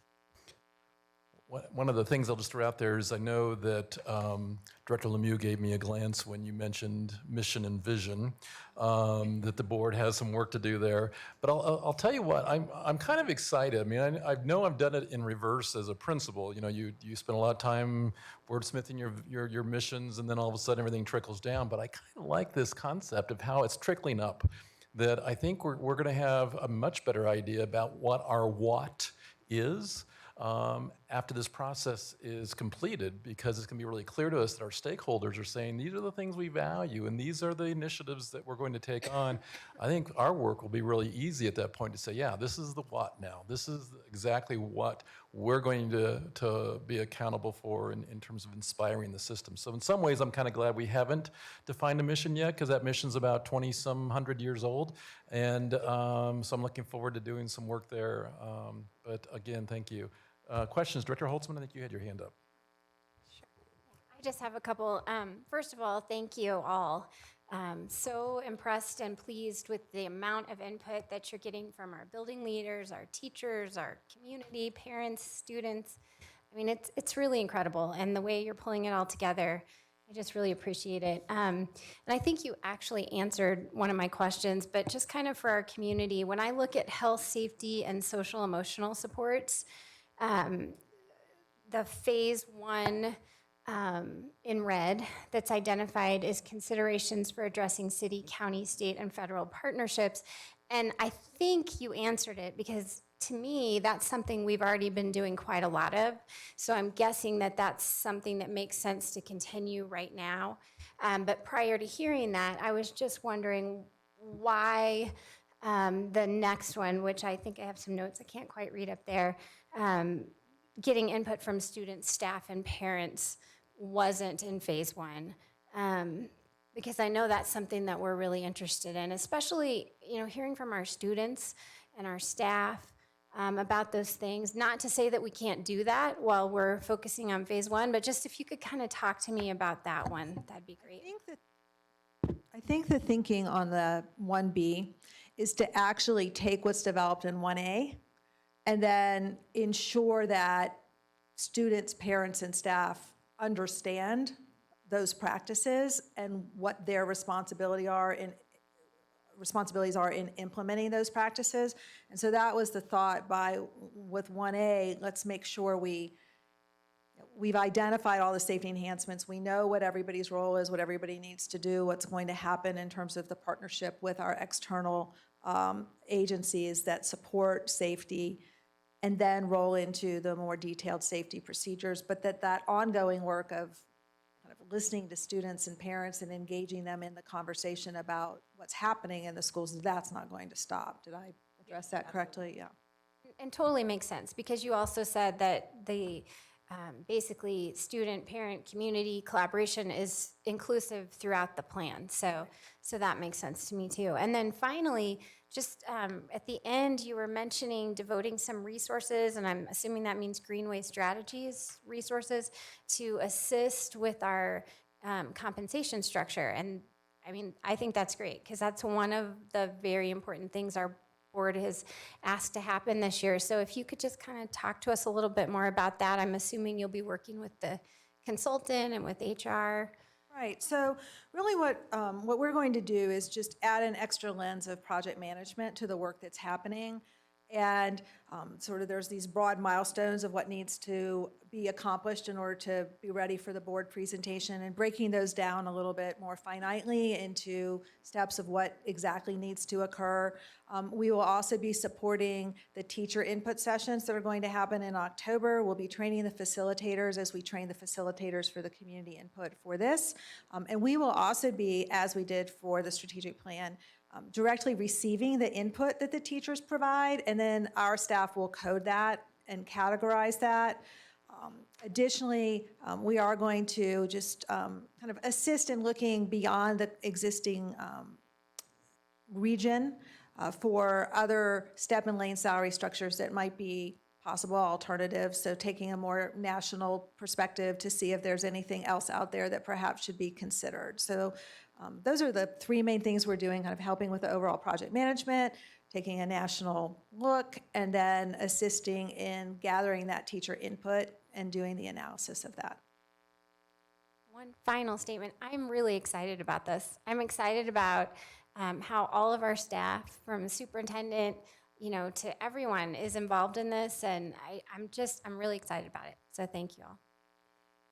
If we could flip back to slide 5, and then I see a couple of other hands down the dais.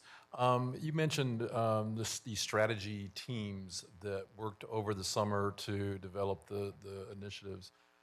How did those get developed? And I guess my other part of my question is how were they represented in terms of with teachers and other voices? If you could just help me understand that process. I'll let Marlena explain exactly how the teams were formed. I will say that it is our recommendation that we not try to put teachers on these teams. And the reason being twofold.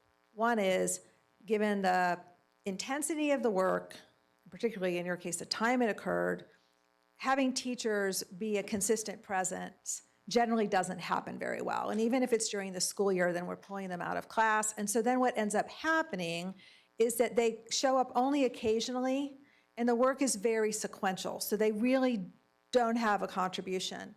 The other reason is that a few teachers on each team does really not represent the full breadth and depth of teacher perspective.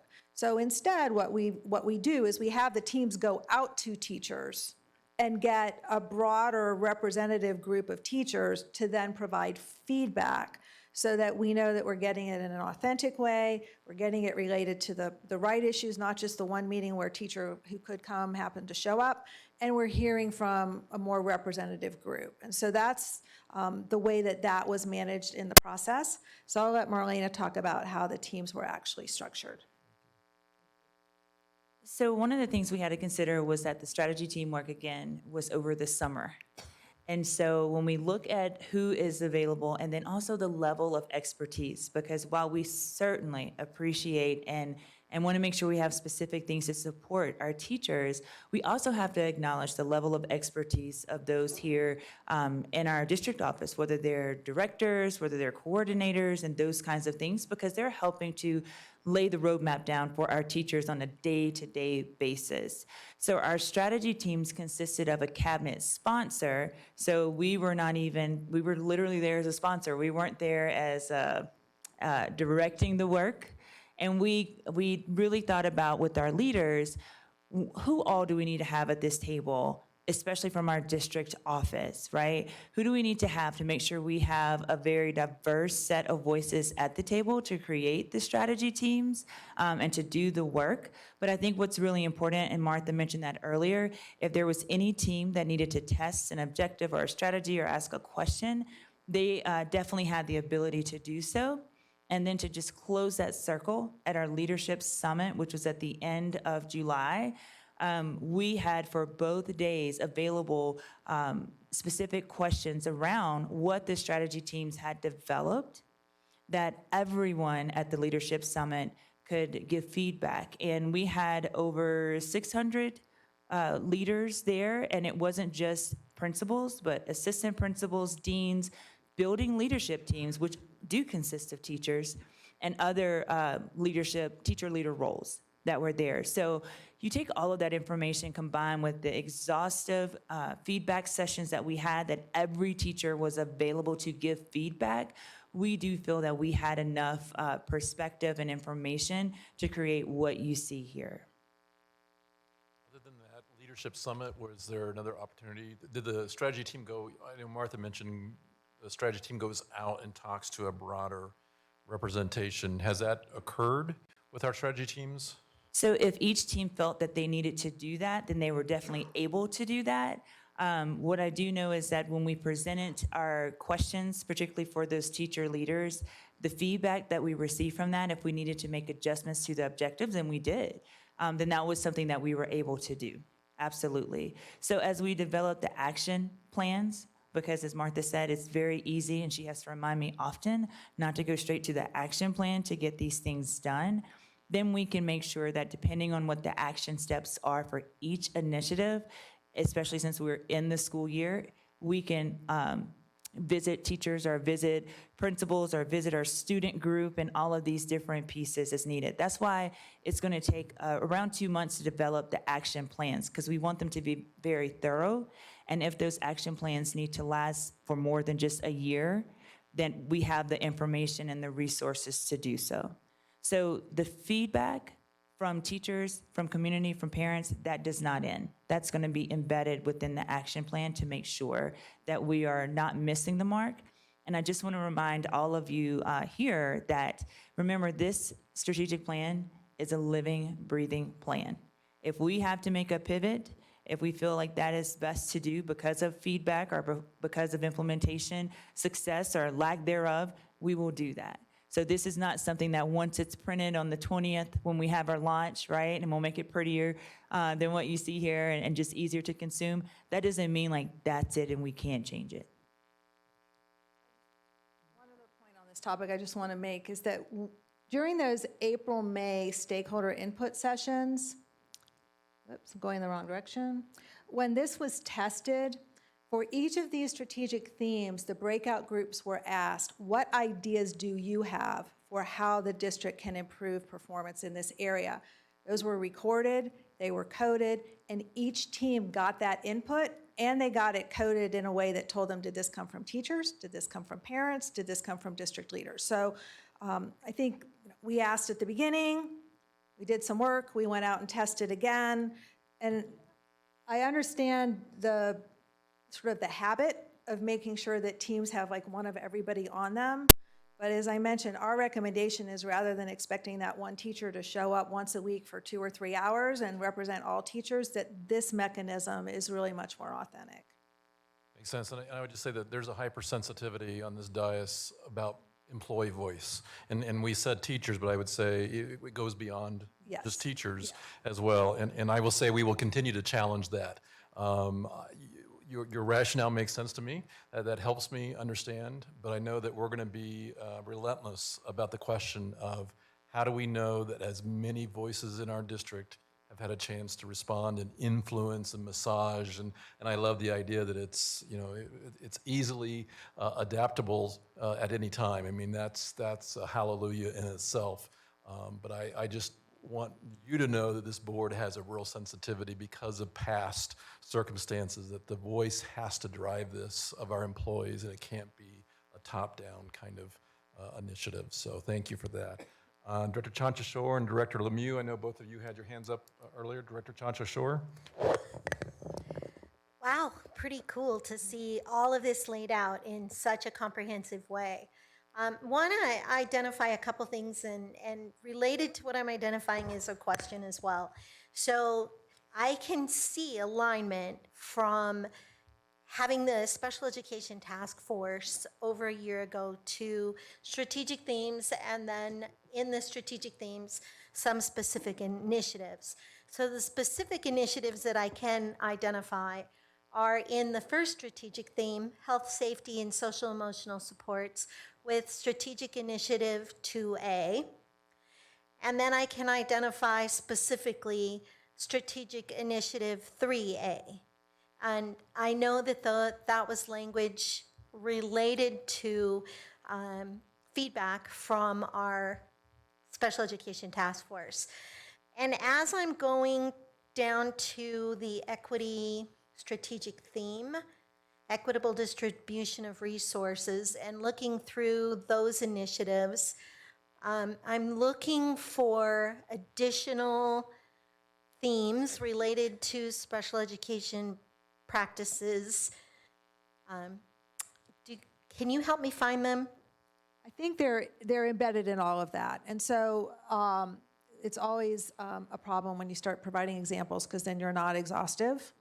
But I think the intent under Objective 1 and Objective 2 is to consider equitable opportunities for all students. And this was actually discussed in the cabinet review of this, that we need to keep in mind when we say all students, we really do mean all students. And so if there are certain base things that our students with special needs require, we can't have those be options across schools, and that is definitely part of the thinking here. So they're not identified, and understand that there are many things identified in phase 1 that are already a heavy lift. But what is the timeline then for strategic initiatives under equitable distribution 1A and 1B that are specifically related? I think the answer to that is to stay tuned. The cabinet needs to discuss the phasing of those others. And I think that the intent with those is to ensure that, I'll just put it this way, that the analytical work has time to be done properly, but also that the cultural work has time to be done properly, so that this is not erroneously perceived as a one-size-fits-all mandate, because if that's the perception, we can tell you from our stakeholder input, it will be rejected. So this is a complex area to move into. And I'll also just say, as a district, if you're on the continuum of, hold tight or let loose, you all are definitely on the let loose end of the continuum. And so in terms of local control and decision-making, right? And so in terms of, do we have a lot of mandates from the top and dictates about how we do things, or do we have a lot of local school control? So you're definitely on the local school control side of the continuum. And so trying to pull that lever back this way a little bit is not something that should be done without serious consideration. And so that is really the thinking behind those needing to take a little bit more time and careful thought. Let me add one thing to that too. So I believe I might have mentioned this before when Martha was here last. There are some things that we know that we have to address now. And so to your question specifically in resources, and I mentioned this with curriculum, we know that there are some things that we have to address right now. So whereas what I think you're looking for will be laid out very specifically in an action plan, a very exhaustive action plan around each of these initiatives, we also know that there are some things that we have to do now. Scott knows it because I reach out to him often about, just additional things that we did not account for, that I could not account for when I started in November because I didn't have a grasp and feedback on what those hot items were, whether that's resources for SPED, whether that is phonics instruction, whether that's those core curriculum pieces, so all of our teachers can have that base level of materials and that all of our students are guaranteed a viable curriculum.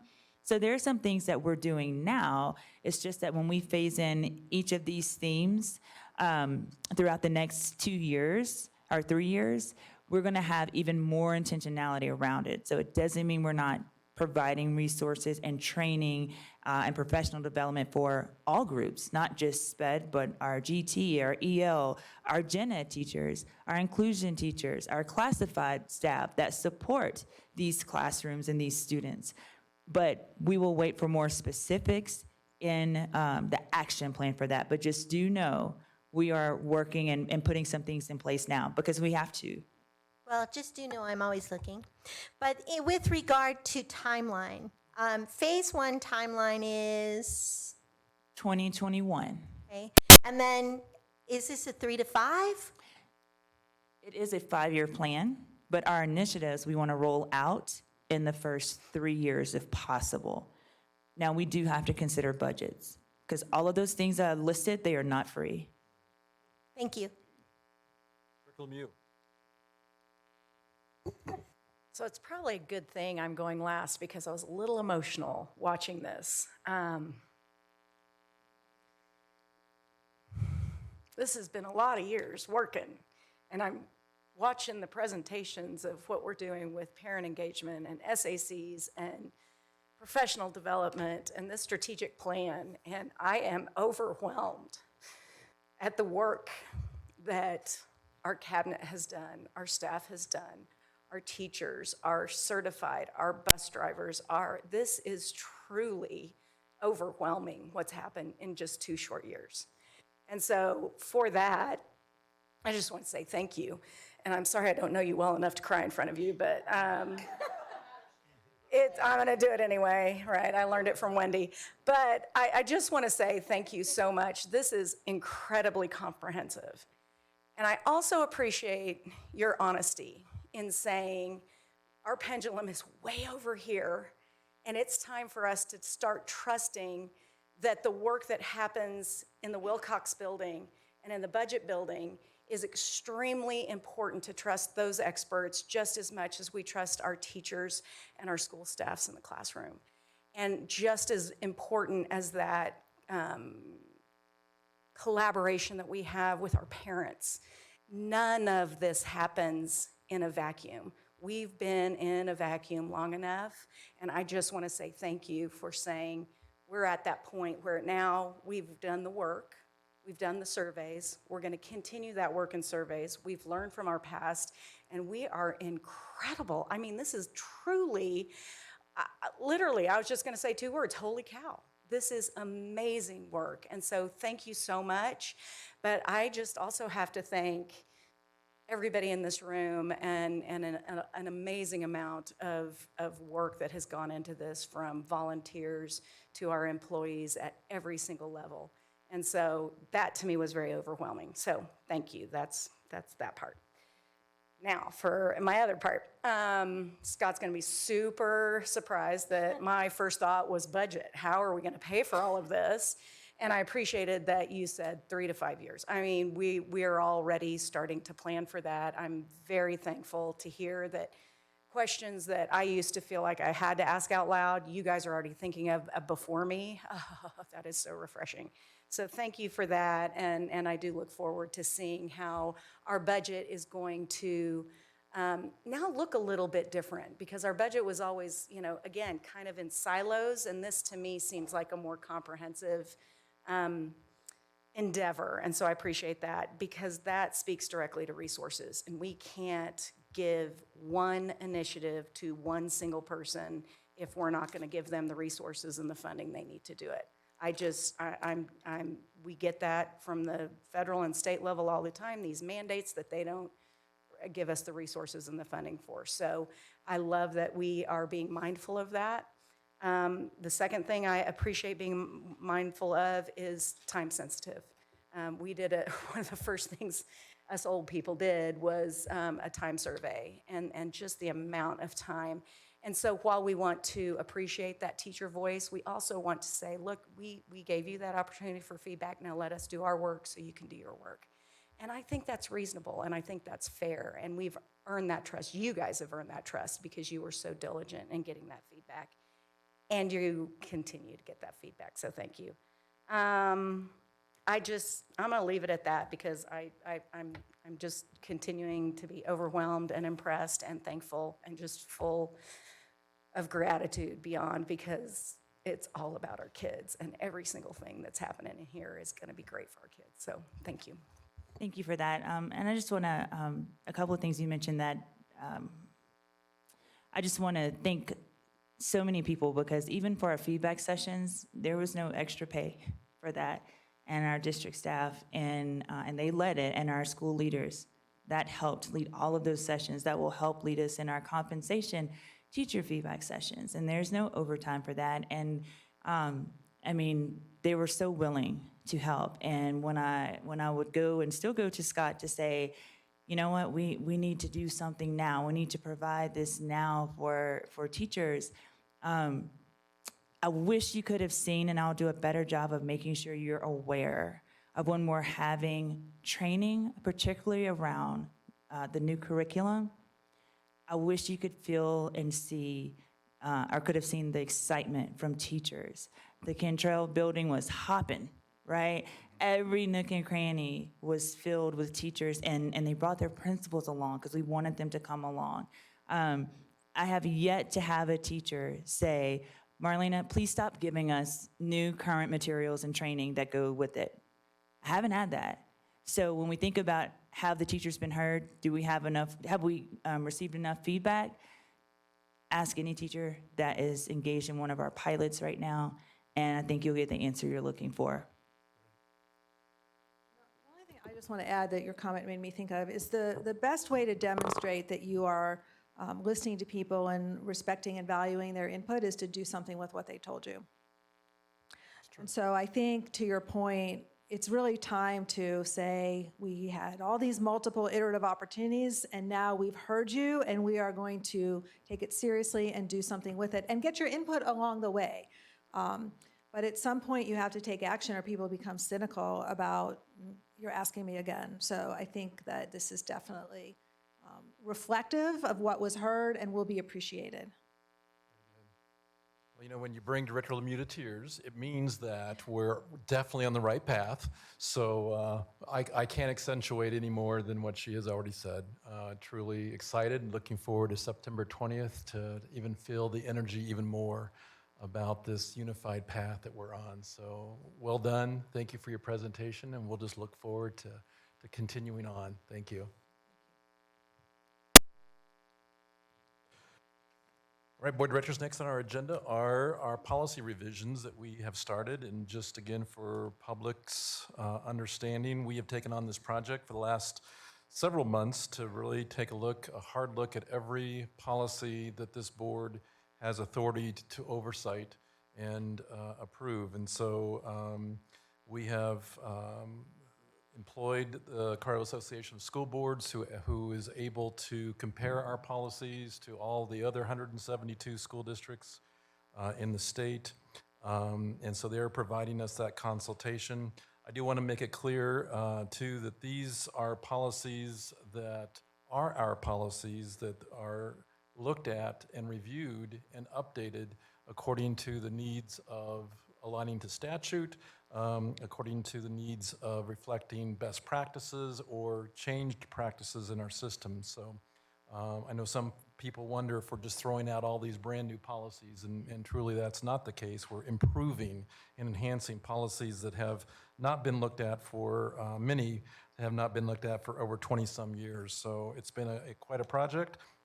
Very proud of the work that we've accomplished so far. So first policy that we're looking at is the Board of Ethics for School Board Members, policy BCAE1. E stands for exhibit, which is just simply a policy that gives more clarity when we say this notion of code of ethics. It's also a policy that parallels along with conflict of interest kind of issues, and there's a lot of other policies that attached to this, so this is not the sole policy. We have allowed for community feedback and have received quite a bit of feedback on all of these policies tonight. So board directors, I hope you've had a chance to see some of those, some of that feedback to see if it might influence how we may want to make some revisions to this before we make a final approval. So I'll pause with that and ask board directors, as you looked over this as this policy as we're preparing to approve it tonight under second reading, are there questions or suggestions or concerns that you want to talk about before we may have a motion? Director Lung? I would like to echo language of the last bulletin. Remember always that my first and the greatest concern must be the educational welfare of the student attending public Douglas County School District School. I'm sorry, the addition that you went, I didn't quite understand what it is. The last three words, instead of say Douglas County School, I would like to change to Douglas County School District School. Oh, very good, okay. Board directors? Because I don't in charge of private school students. Any issue with that? And on that same bullet, I know we did get some feedback from our community regarding adding the word safety as well in that statement. My first and greatest concern must be the safety and educational welfare of students attending. Would anybody have, I mean, that's been our priority. That's something we've had at the top of our list for some time. Would anybody have concerns about us inserting that? Director Holtzman?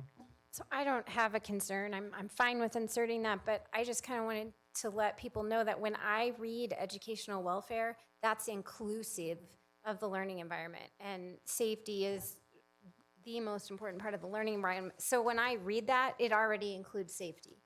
If we need to call it out, I'm not opposed to it, but.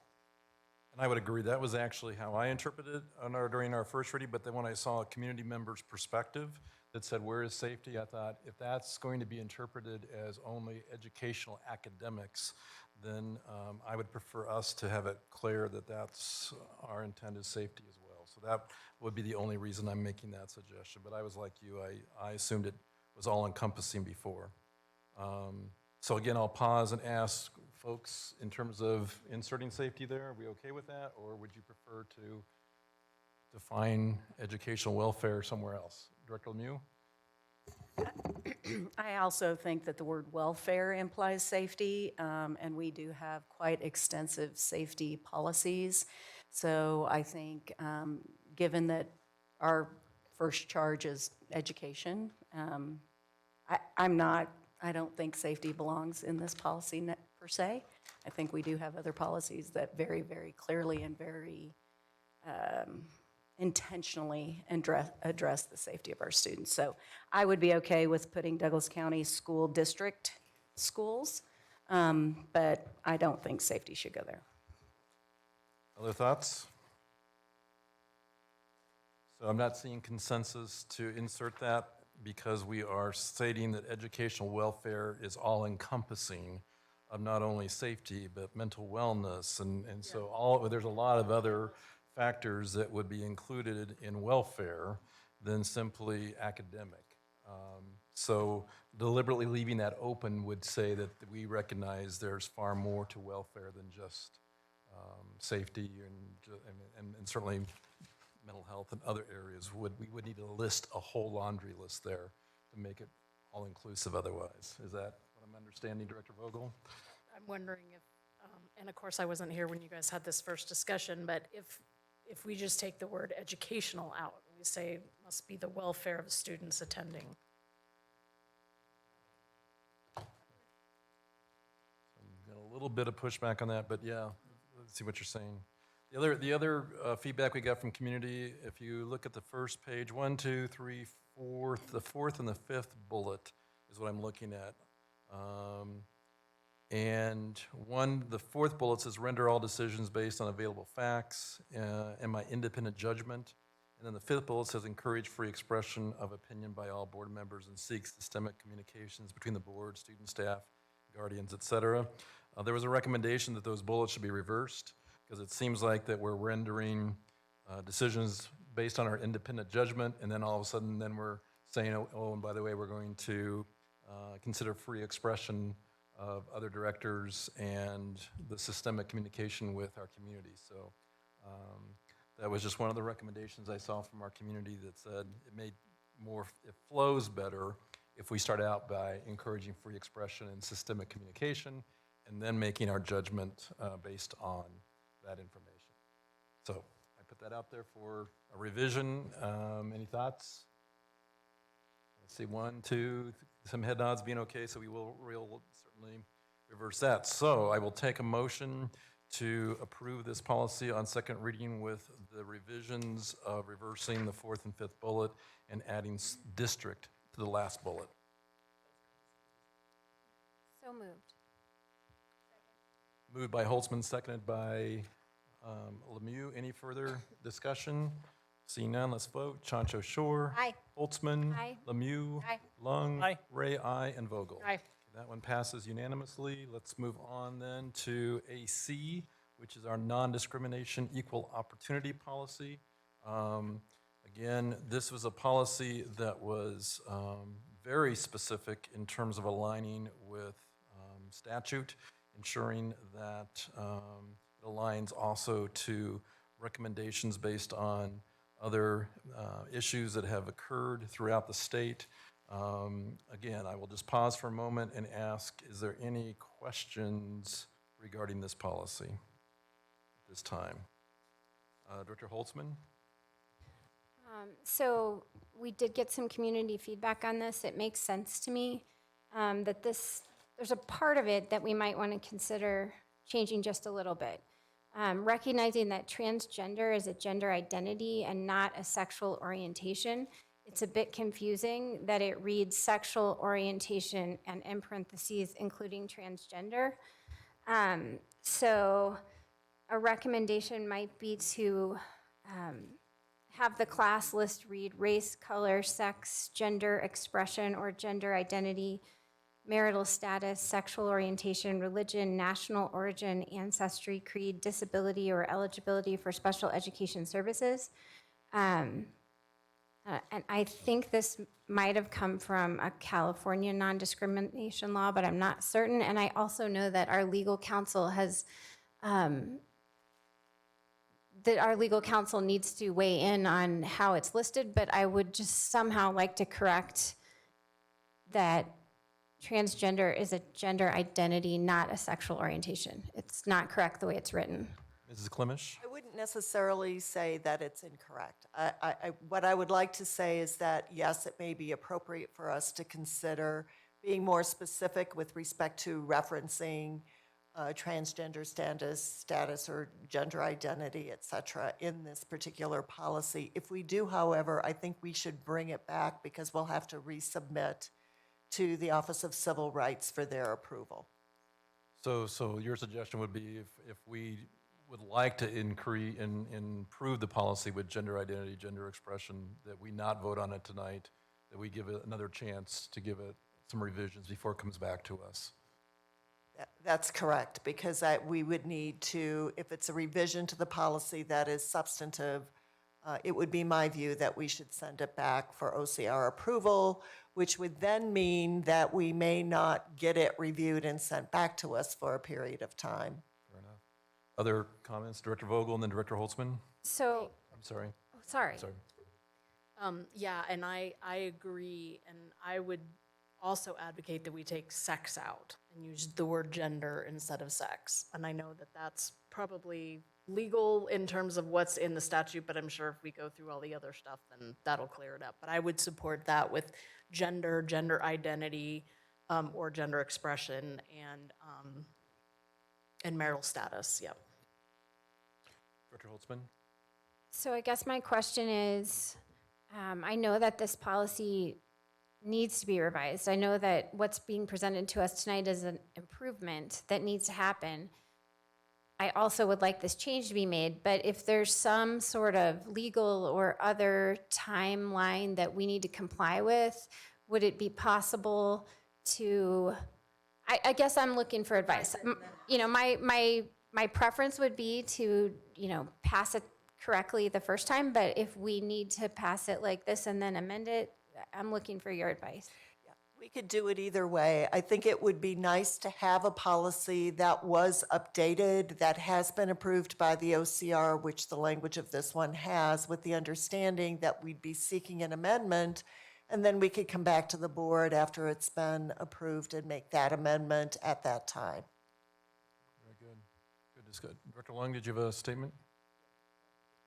I thought the language as is written is followed by the state language. The state language, I believe, actually say sex orientations, open pregnancy, including transgender status. So I although I agree with my colleague that those two are different things, but I think this is the legal language that the state is using. So I would suggest pass it as it is and then later get clarification from the state, because I don't want to reinvent the wheel. Another option, oh, excuse me, I'm sorry. Director No, Vogel, then Mary? I was just gonna say that I agree with that it is state language, but maybe they'll take their cue from us if we do it right. And Ms. Clemish? Yes, I was just going to state that the other option would be to see if we could reach out very soon and see if we could come back with a recommendation by the time of our next board meeting, and that might eliminate the need for the second step. And we could just hold and have a second reading again at the next board meeting, with the understanding that in the interim, we could reach out and see if the amendment as proposed would be approved by the Office of Civil Rights. So let's move to a motion. So I'm hearing that a recommendation might be to postpone this until our Tammy Taylor, September 6th meeting, September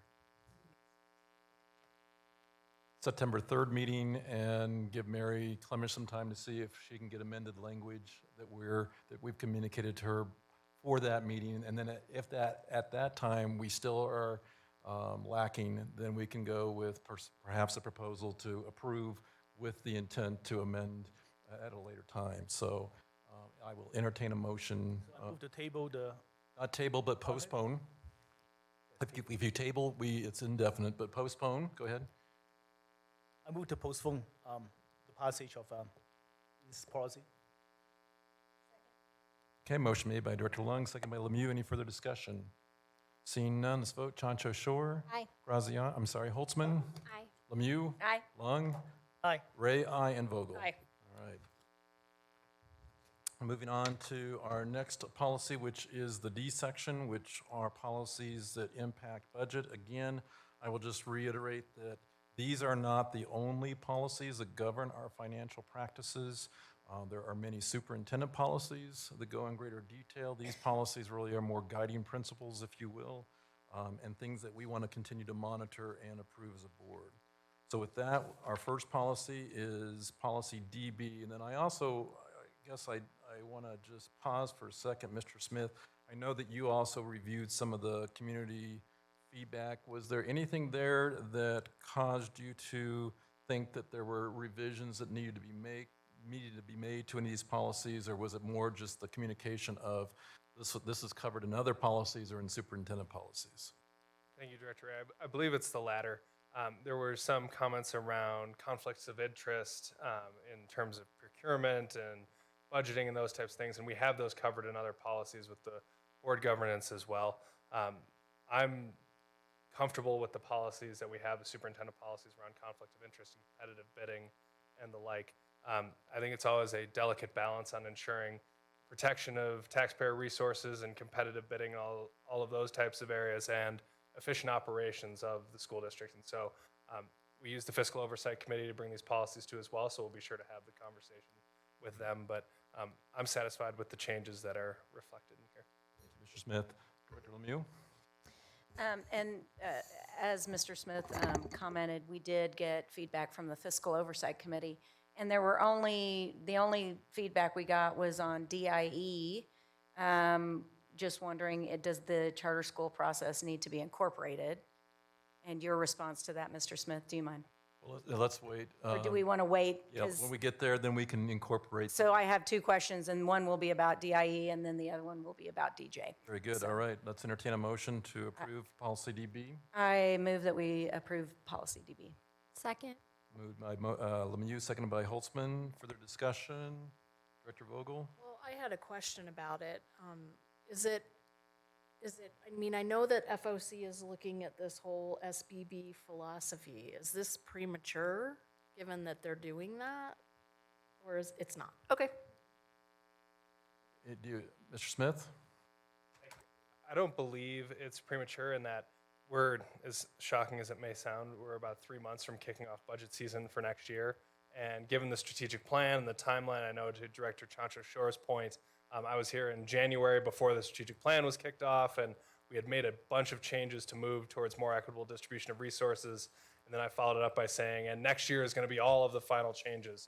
And then, of course, the strategic plan launched, and we have to make sure that we do it right and get input from our building leaders, get input from the FOC. So my belief is that this year we're going to take another step towards equity and funding, but we will largely be using the same budgeting model because there's really no practical way to make a huge course shift in our organization, a culture shift as well, in the amount of time that we have. So I think updating DBR to reflect current practice and eliminating some of the outdated language is definitely helpful because it guides our work over the next year.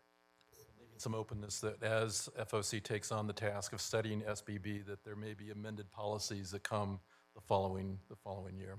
All right, further discussion, Director Holtzman? Just wanted to let Director Vogel know too that we did discuss that at our work session, and no, it's okay. That's why we added all decisions shall be made to promote equitable distribution of resources, because that was part of it, so. Okay, there's a motion and a second. Any further discussion? Seeing none, Chancho Shore? Aye. Holtzman? Aye. Lemieux? Aye. Lung? Aye. Ray, aye, and Vogel. Aye. Okay, DBR, we've kind of heard a little bit of a teaser about it. It goes into more definition about site-based budgeting. And as Director Lemieux and Mr. Smith stated, is that will be studied this year and that this may be impacted once the FOC has had a chance to study that. But for now, this is updated according to our current practices. Is there a motion to approve? Move we pass DBR as written. Second. All right. Motion made by Lemieux, seconded by Holtzman. Any further discussion? All right, seeing none. Chancho Shore? Aye. Holtzman? Aye. Lemieux? Lung? Aye. Ray, aye, and Vogel. Aye. Next policy is DJ, which is guides district purchasing. DI. Oh, my apologies. DIE, thank you. I forget die and audit is all in the same sentence. All right. DIE discusses the process for our auditing. Questions, Director Lemieux? So the only feedback we got from the FOC was, do we need to include the charter school process in this particular policy? And I would ask that Mr. Smith be able to answer that, please. Mr. Smith? Thank you. So all of our charter schools do have to get independently audited every year, just as the school district. The audit is independent, though, so it is not conducted by our auditor. They are included in our audits at the end of the year, and the term that they use are component units. So they are in the back of the audit. We are relying on the information supplied to us by the charter schools and their independent auditors, who are definitely qualified to do this work. So I have no problem including the charter schools. I think what would need to be made clear would be that the audit information of the component units is included in the audit, but it is not performed by our auditors, and that expectation should not be made in the policy, because that is not how charter school financials are audited every year. Dr. Lemieux? Well, given that these are district policies and we, again, are not responsible for the audit of the charters, they have their own independent auditor, I'm wondering if that might muddy up our policies to include such language. I just think that's additional information that we don't cover anyway. So I personally would say the answer to FOC question is actually no, we don't need that in our policy because they have their own auditors. So if you're comfortable with that, or I'll defer again to Mr. Smith.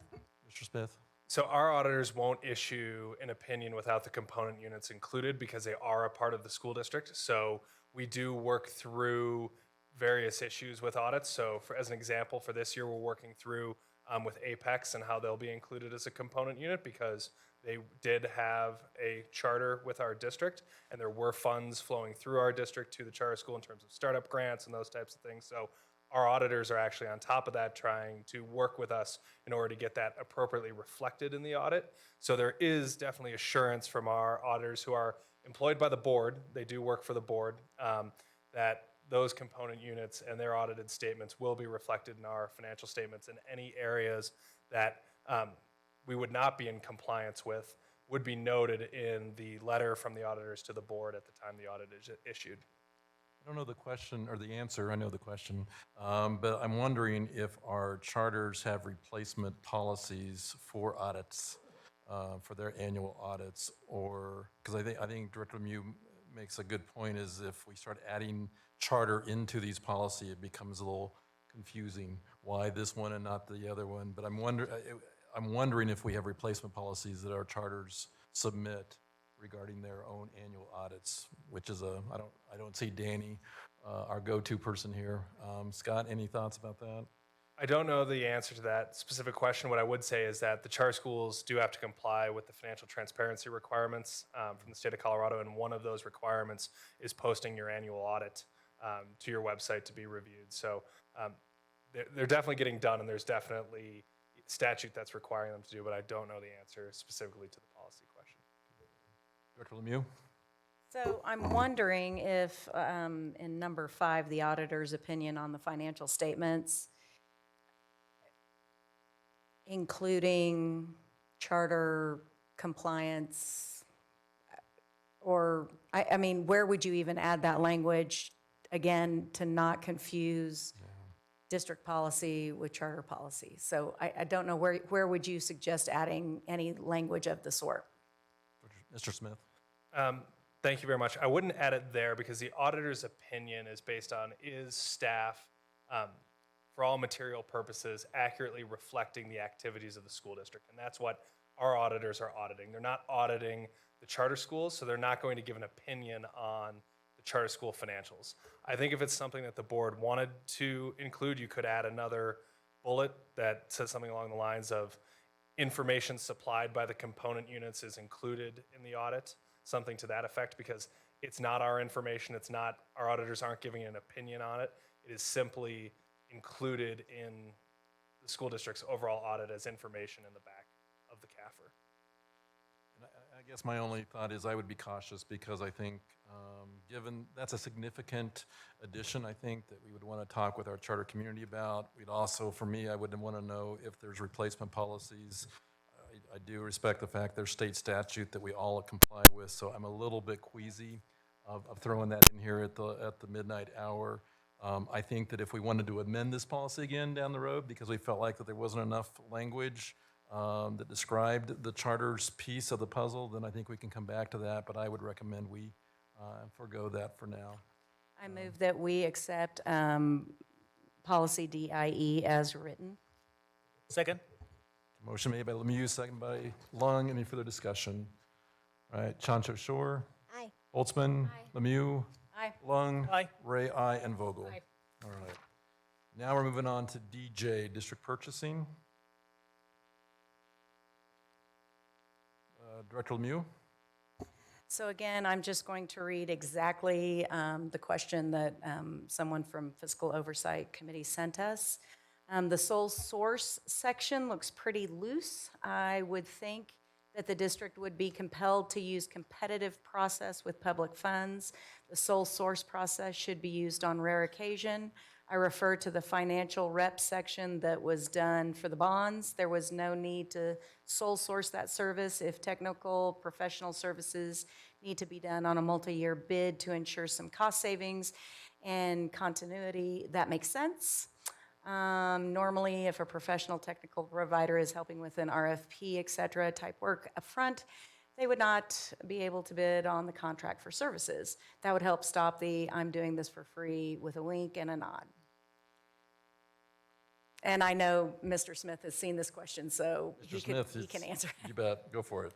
So I would say overall, we very rarely use the sole source provision in here. I think our procurement team led by Lindsay Bergerman takes great pride in how much her team can save the district every year. We had a presentation at the Fiscal Oversight Committee before school ended where her team just in the last year saved the district over $1 million based on competitive bidding, negotiation, those types of things. So sole source is truly used when there is a standardization reason, right? If we have one set of controls, and this is in Mr. Cosgrove's area across the entire district, and we need to replace controls at a school, we're going to use the same vendor that we've used at all of our schools from a standardization standpoint.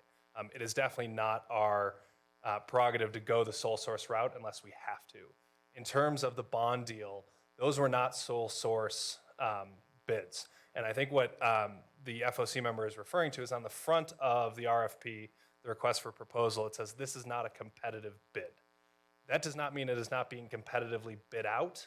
What it means is that we're not compelled to take the lowest price, because what we want to do is ensure that the expertise of the people who are bidding, the value we need from our vendors, the relationships they have, the industry knowledge they have are the best value for the school district. Of course, whenever we get a proposal, we do negotiate with our underwriters. If you run into our underwriters, you can talk to them about how I negotiated our prices down on the discount they take on all the bonds we sold. Same thing with our financial advisors. But it's not a non-competitive bid in the sense that we're giving it straight to one firm. What we're saying is we want to hear how you can add value to the Douglas County School District. And if the value you add costs slightly more, but the return on investment is there, we're free to make that choice because it's not solely based on lowest price. It's based on what can the district get with a partnership with this vendor. Please. Awesome, and I truly appreciate Lindsay. She's done amazing work, but what if we don't have a Lindsay? And the concern is the loose language. Do you feel like the language is strong enough that the assumption will be people will follow in Lindsay's footsteps, that we are going to use that sole bid very rarely as suggested by our FOC member? I am comfortable. I think all of us who work here in education and the Douglas County School District in the finance office, our job is to stretch every dollar as far as we can go. And I'll brag on my team a little bit. It's a team of professionals who truly take their work to heart and want to make sure that they execute correctly. I understand the concern, but it's not an area that I think is open to a lot of abuse. I think it's very clear, anything above $50,000, we have competitive processes for. Anything under that, we have multiple bids for. Anything above $500,000, which was lowered from $750,000, comes to the board.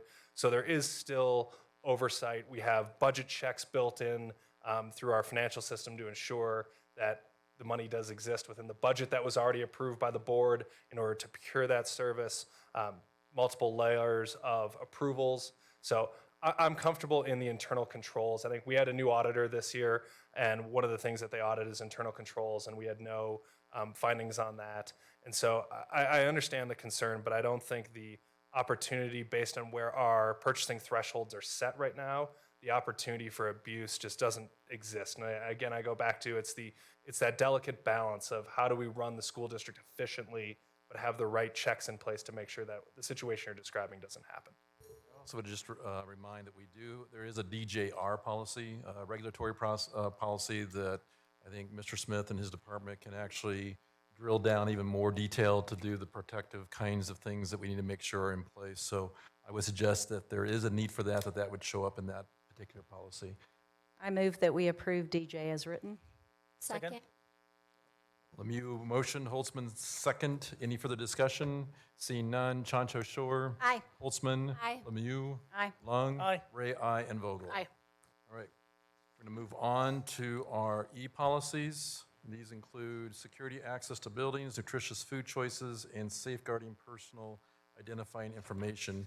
And again, for our public, I would just again remind that there's many policies that are in other sections that speak to things like security, protection, visitors. We have a whole policy on the appropriateness of what visitors can actually come into our schools.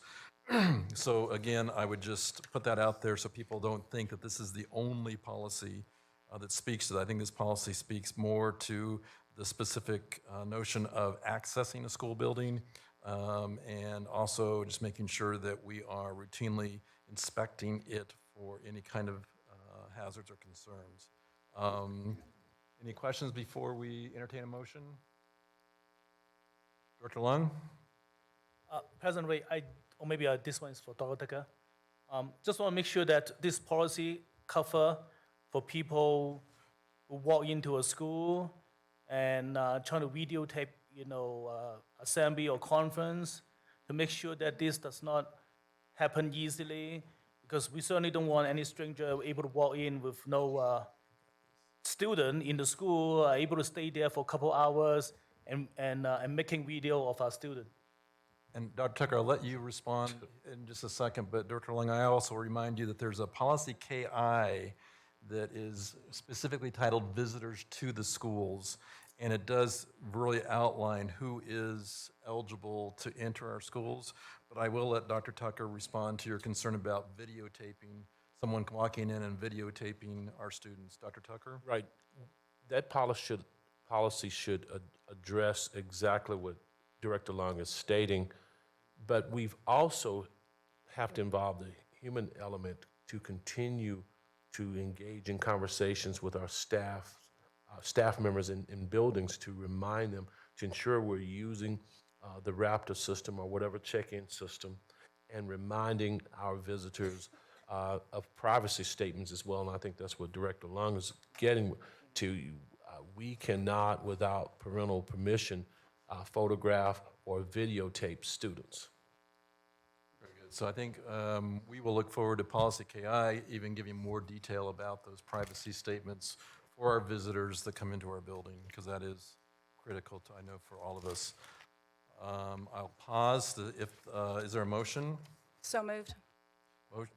I move that we accept policy ECA/ECAB as written. Second. Motion made by Lemieux, second by Vogel. Any further discussion? Seeing none. Chancho Shore? Aye. Holtzman? Aye. Lemieux? Aye. Aye. Ray, aye, and Vogel. Aye. That motion passes unanimously. Moving on to nutritious food choices. Any questions? EFEA, nutritious food choices. Director Holtzman? Yeah, so I asked for more information on this one and got it, and I might possibly be more confused than I was before. But so there's somewhere in here that refers to the beverage policies. Here it is, adopted by the State Board of Education. So I looked at those, and I got two documents. There was a second document that I assume is a complement to the Colorado Department of Education, because the first one that's clearly them doesn't really give any concrete details about what, for instance, could be sold at a high school basketball game, Gatorade, soda. So I looked at the accompanying document that I got sent, and there's different requirements. And if you look, there's elementary, middle school, high school. For high school, for instance, it says that carbonated beverages per 12 fluid ounce can have less than or equal to 60 calories. So I looked up Coca-Cola and it has 140 calories. So I'm just a bit confused because I know that we have vending machines that this is allowed. My only issue with this is I don't want to enact a policy that our volunteers at sporting events or whatever, are violating the policy, because it's quite common that they would sell soda or Gatorade. And then the Colorado Department of Education also has a part that says district boards may permit the sale of other beverages at school events where parents and other adults are in attendance, and it goes on and on. So I don't know if we need to have that be a part of it. I just feel like maybe Mr. Craig would be able to give us advice about this, but. Mr. Craig. Welcome. I didn't realize you were see in you the there. room. Thank you for being Wow, here. this is vision. Please, thank you. This is Brent Craig, our Director of Nutrition Services. First of all, don't feel alone. Your confusion is with everybody. Well, thank you, and thank you So for being here. there's two important things you have to look at. Is you have a federal policy that they had to melt in with the Colorado policy. The legislature put it together. And what we're doing is we're trying to enact that in a way that meets all of these guidelines and stuff. So you started talking about, the nutritional pieces and stuff like that, how many calories per ounces and stuff like that. What you're looking at, though, is that the extended day does not apply to foods, okay? And that's part of what the Colorado Department of Education says. Okay, I'm gonna get there. And so in an extended day, so when we're at a football game or fundraisers after the school day, and they define school day as up to midnight the night before, but except for that, and I'll read that too, is that does not meet smart snacks. Food and nutrition standards may be sold 30 minutes after the end of the school day. So I think it's important that we put that in this policy. If we could come back and just insert that into it, because that's part of what the Colorado Department of Education is given to us. The other part of this is that you started to read it, but you didn't get there all the way. The State Board of Education or District Boards of Education may permit the sale of beverages at school-related events where parents and other adults are in attendance. Such activities include, but are not limited to, selling food and beverages at events such as sporting events, school plays, band concerts. So it covers, and it doesn't specifically make a long list, but it covers things where parents are involved as well. And from that perspective, you can sell those things, and it doesn't limit there's no limitation on what you can sell. Because that was one of the first things we fought, we got into, was that parents were up in arms with us because, they couldn't sell Coke or Pepsi or those types of things. We don't sell those in our vending machines, by the way. We have very strict policy, and I manage that policy, or that contract with Pepsi. We sell 75,000 cases a year, and about 50,000 of that is water. I'm proud of what these kids drink. And a lot of it's non-nutritive or non-calorie type beverages and stuff. Gatorade, Zero, those kinds of things. Mr. Craig, I think you made a suggestion of insertion into the There's two policy. insertions that I think you could put Can in. you clarify those again for us? And I can give this to you. The extended school day does not apply to foods. And then It's actually opposite of what this policy currently says. Exactly, Okay. right. Okay. And then the second one is that district boards of education may permit the sale of beverages at events where parents and community are involved. I move we postpone this until clarification So until we get the revision that you've just Till we get the suggested. revisions. I'll be glad to help you on that. Thank you. second Appreciate it. All right, so motion's been made to postpone this policy till September 3rd with the revisions that are being recommended. It's been seconded by Vogel. Any further discussion? Seeing none, Chancho Shore. Aye. Holtzman. Aye. Mew. Aye. Lung. Aye. Ray, aye, and Vogel. Aye. All right. Moving on to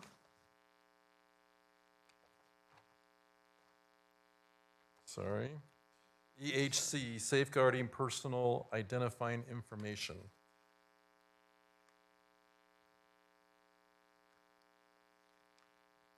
If there's no questions, we'll entertain a motion. So move. So moved, Director Long, Second. seconded by Holtzman. Any further discussion? Seeing none, Chancho Shore. Aye. Holtzman. Aye. Lemieux. Aye. Lung. Aye. Ray, aye, and Vogel. Aye. Next is just one policy. It is in the section F, specifically for naming school facilities. Move to approve as written. Motion made by Vogel, seconded by Lemieux. Any further discussion? Seeing none, Chancho Shore. Aye. Holtzman. Aye. Lemieux. Aye. Lung. Aye. Ray, aye, and Vogel. Aye. Next policy is a first reading of tobacco-free schools. Mrs. Klimish, I don't know if you want to give us a quick overview of this. And again, this is a first reading. We are not in a position to approve this as of yet. So Director Ray, members of the Board of Education, this policy was carefully reviewed by Nancy Ingalls and her team, and the proposed revisions included in here were made not only by CASB's reviewer, but also by Nancy's team or Ms. Engel's team. I want to point out that we see in here that we have specified vaping as being use, as considered in the term use. And that you can also see that we've identified an electronic device that can be used to deliver nicotine to the person inhaling from the device, including but not limited to electronic cigarettes, et cetera, as also being prohibited. There was a question raised with respect to whether or not we needed to specify, I think from a board member, whether or not we needed to specify that advertising regarding certain tobacco products would be prohibited in terms of our revenue programs.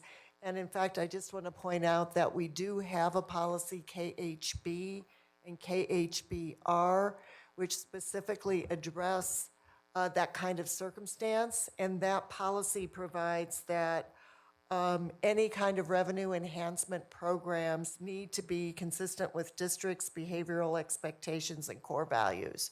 So I talked about this with a couple of the members of the administrative team who are responsible for implementing our revenue enhancements.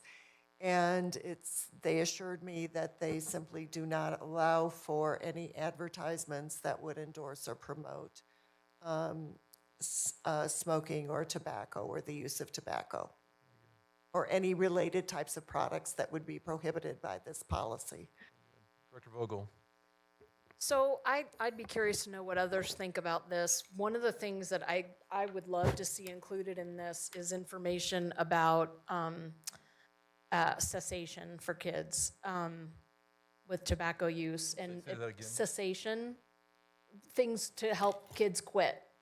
And I think having it written into our policy would be a good thing so that schools had resources available for kids. Couple of statistics, Colorado tops the nation in teens' use of e-cigarettes. And the state has what's known as the Quit Line, and it's a free service. In 2018 saw quadruple number of minors calling that line. And so, and I know that they've had some public service things associated with that, and so I think it's helped. And I think that it would not be inappropriate to have it in our policy that we have something, not with specifics, obviously, but something that relates to, schools have resources or information or programs available for kids that need help. Ms. Clemish?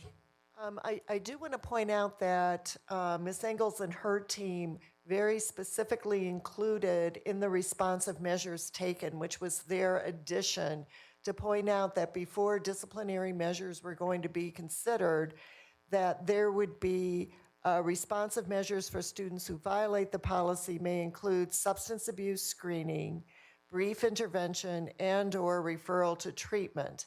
And so I do think that that referral to treatment really is inclusive, not only of things which may be available at the school, but which may also be available outside of the school setting. I'm sorry, Ms. Commissioner, where is that stated? I don't see that in this policy that we're viewing. It's on page 2 of 3. Oh, I see it, thank you. Yeah. And if I can. Director Vogel. And I'm not even really talking about necessarily kids that get in trouble or under discipline. I'm just talking about a general education about the effects of this stuff and opportunities for kids to smoke, whether that's part of health curriculum or whatever, but just for the general population. Dr. Tucker? Yes, Director Vogel, to your concern, our next parent university, which will be conducted with Sky Ridge Medical Center, will take place on September 25th at 6 p.m. And the seminar's topic is the youth vaping epidemic. So it sounds like Director Vogel is suggesting that we include some kind of a preventative statement in this as well. So we've certainly talked about the responsive if a student violates, but I think Director Vogel is saying we should get a head start of that and include that there's some kind of prevention strategy that we take seriously to help the student not even get to this point. Am I capturing that correctly? I think so. And not necessarily just, yes, prevention, but then also information about helping to quit. Okay. You know, whether that's posters in the school and I mean, we wouldn't put specifics like that in our policy, but I can talk to Ms. Clemish about that and see because I don't even have any language about it, but. So prior to second reading, we'll take a look at that. Director Vogel, Mrs. Clemish can maybe talk about if that is a place. I know we've got a student wellness policy we may want to look at as well that may spell that out more appropriately in that policy than this one, but we will consider that before we do second reading of this. Director Chancho-Shore? I'd piggyback it and I'd agree, because of the first sentence, in order to promote general health, welfare, and well-being, it indicates that you're promoting general health, so it might be included right there in the first paragraph. Okay, very good. All right, we're going to move us on. Director Long, final comment before this is just a first reading. It's not at an approval state yet. Right, I'm just trying to see maybe in 1D, would like to suggest to change it to at a district and school sanctioned activity or event. So add the word district in there to make sure that. Okay, so one recommendation, looking at district in there, that's on 1D, Mary, in case you're Can on I- track. Hold on one second. Director Vogel, did you? At respond to school that? or district sanctioned activity or event? Yes, that's the recommendation that, School property. If it's, because this is what I worry about, is if it's a district event that maybe isn't on district property, but it's at another area, then we're kind of infringing on people's rights as adults to legally consume tobacco products, right? I mean, that's just something to think about. all right. So let's ponder that. But school events can also be the same. Right. I want to leave that for now. I think that's been heard, and we will ponder that before second reading at our next meeting. Let's move on to the next first reading, which is student wellness policy ADF.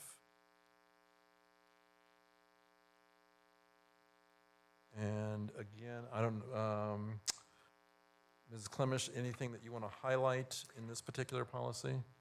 Only that I ditto my prior comments with respect to the review by appropriate teams to provide input regarding this particular policy and the proposed revisions. Director Holtzman? So I had a couple questions from community members about including specific things like stress reduction techniques and anti-bullying measures. And I guess my question really is more for Ms. Ingalls and staff. If we could possibly make the policy a little bit more specific and include social emotional learning, incorporating, and then it's my understanding there's 5 areas within social emotional learning that are pretty well identified, and I think it would cover, if we said, I'll read the 5: self-awareness, self-management, social awareness, relationship skills, responsible decision-making. I think that specific things like stress reduction and anti-bullying would be covered by those 5 things.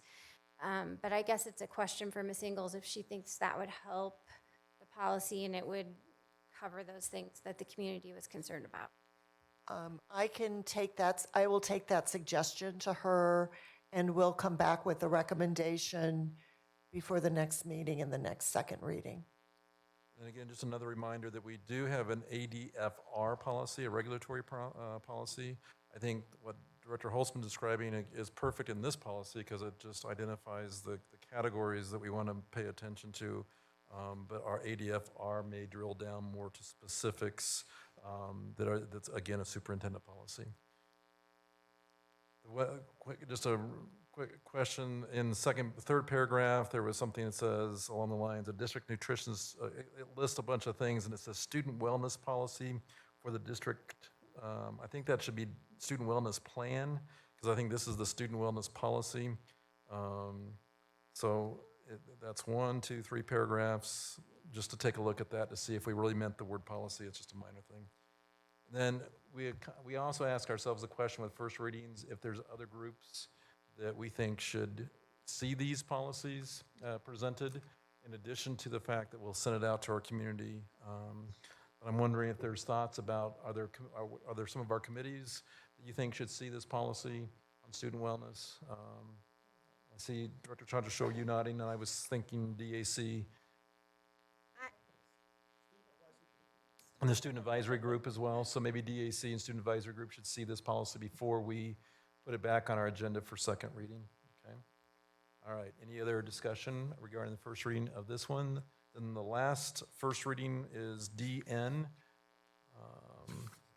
which is regarding school properties disposal procedure.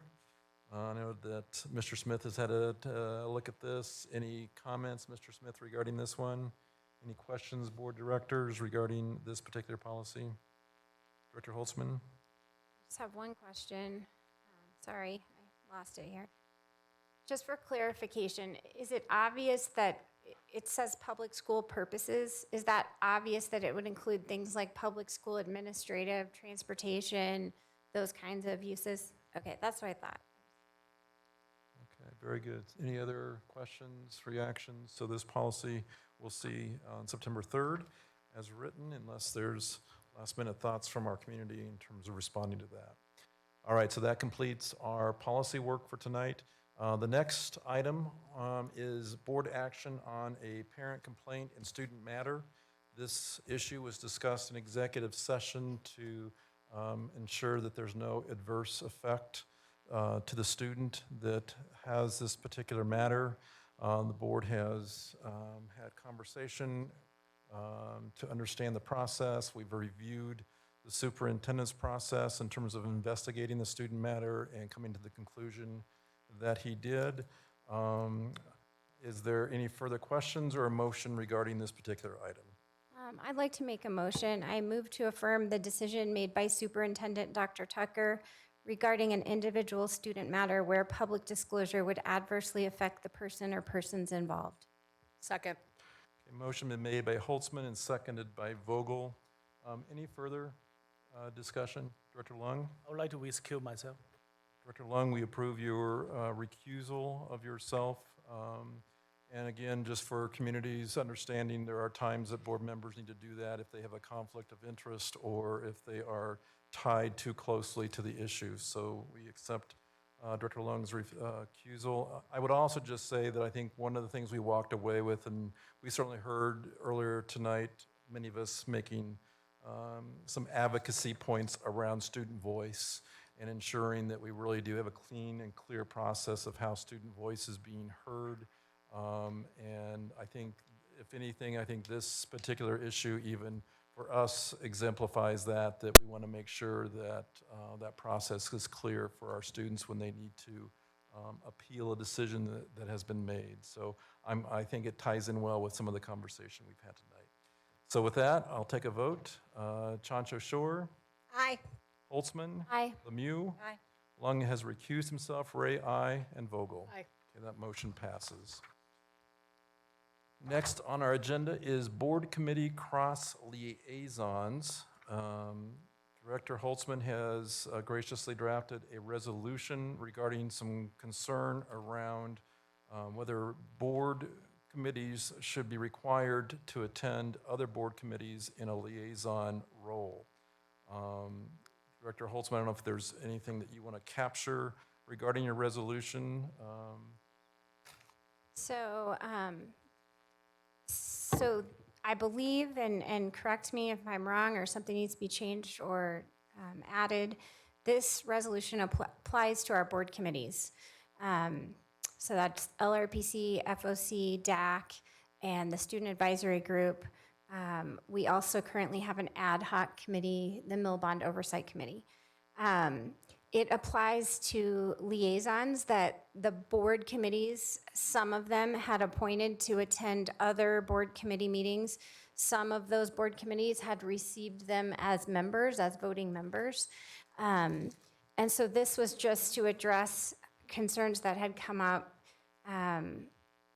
that board members need to take responsibility, and it's in the resolved part of it, to provide regular communication to the whole board regarding the work of the committee assigned, and in other words, shouldn't let that fall on a committee member.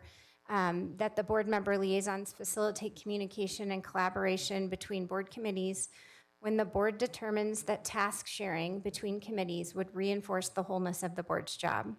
The role of liaison between committees is solely the responsibility of the board member liaison, and therefore board committees will not have official committee member liaisons to other board committees, with the understanding that all meetings of board committees are open to the public, and therefore any committee members can attend any board committee meeting. It doesn't change what would happen other than clarifies the expectation that board members have the responsibility of informing the board what goes on in their committees and asking for direction if they feel like one committee needs to work with another committee and that sort of thing.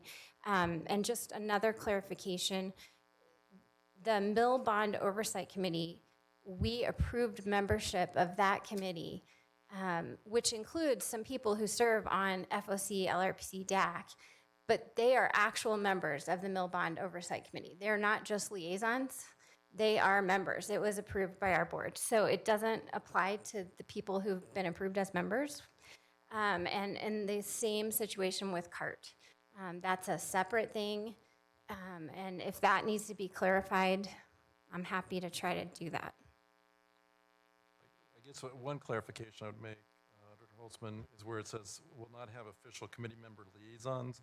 The only committee right now that does that is our FOC, and they refer to them as representatives, not liaisons. So I don't know if we need to clarify that, because we don't use the term committee member liaison really in any of our committees. So I'm just questioning that. So I would just respond and say LRPC does have, and I'm not sure how they refer to it, but they do appoint people to go to FOC. I'm not sure if they do it for other committees, but so yeah, we can talk about representatives or change that wording. It seems confusing when we use liaison for us as well as liaison for a committee. And like I said, I haven't seen that term used in LRPC. Director Lemieux? Actually, the FOC has, I'm sorry, I haven't looked it up, but they actually, their liaisons from the DAC and from the LRPC are voting members. And again, they didn't go through a membership process. They just volunteered to be liaisons. And I have a serious problem with them being voting members on a committee that they were not elected to be on. So, and they didn't go through any kind of process to get on that. So, other than just volunteering within their committees. So, I support this resolution as written. And again, I would just read that from the FOC's membership bylaws, it says, further, it's the intention of the board, one member of the FOC is also a member of the board's long-range planning committee, and another member of the FOC is also a member of the board's district accountability committee. The members from the board's long-range planning and DAC that are appointed to the FOC will be nominated by their respective committees. So again, I guess my... So rather than using the word liaison, they made them members, and really, they're just liaisons from the FOC and the LRPC. We're saying that, but I just think we have to be careful if we want to be clear, what is it that we have issue or concern with? That it's not that, I'm just a little hung up on the word liaison, if you will.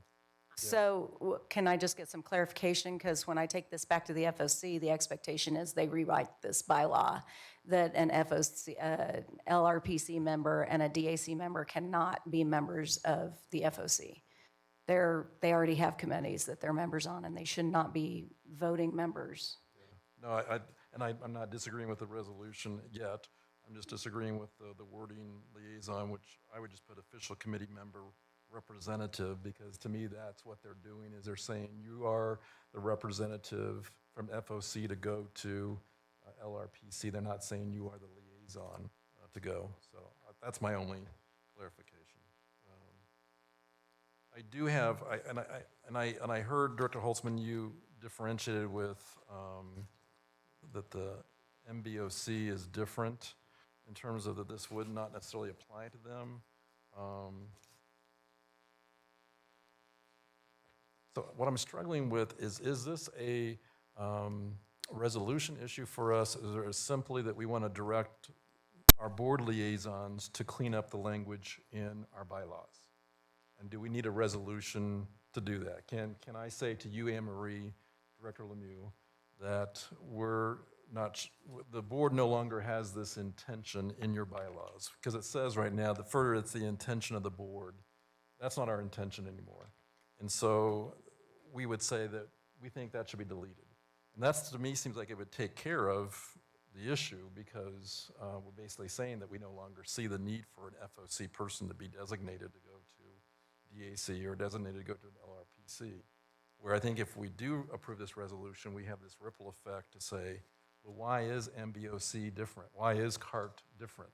You know, when we do indeed approve and assign, we have this resolution that says we don't want those liaison type roles, but yet on those committees we do. So I think it's a little confusing. Director Lemieux?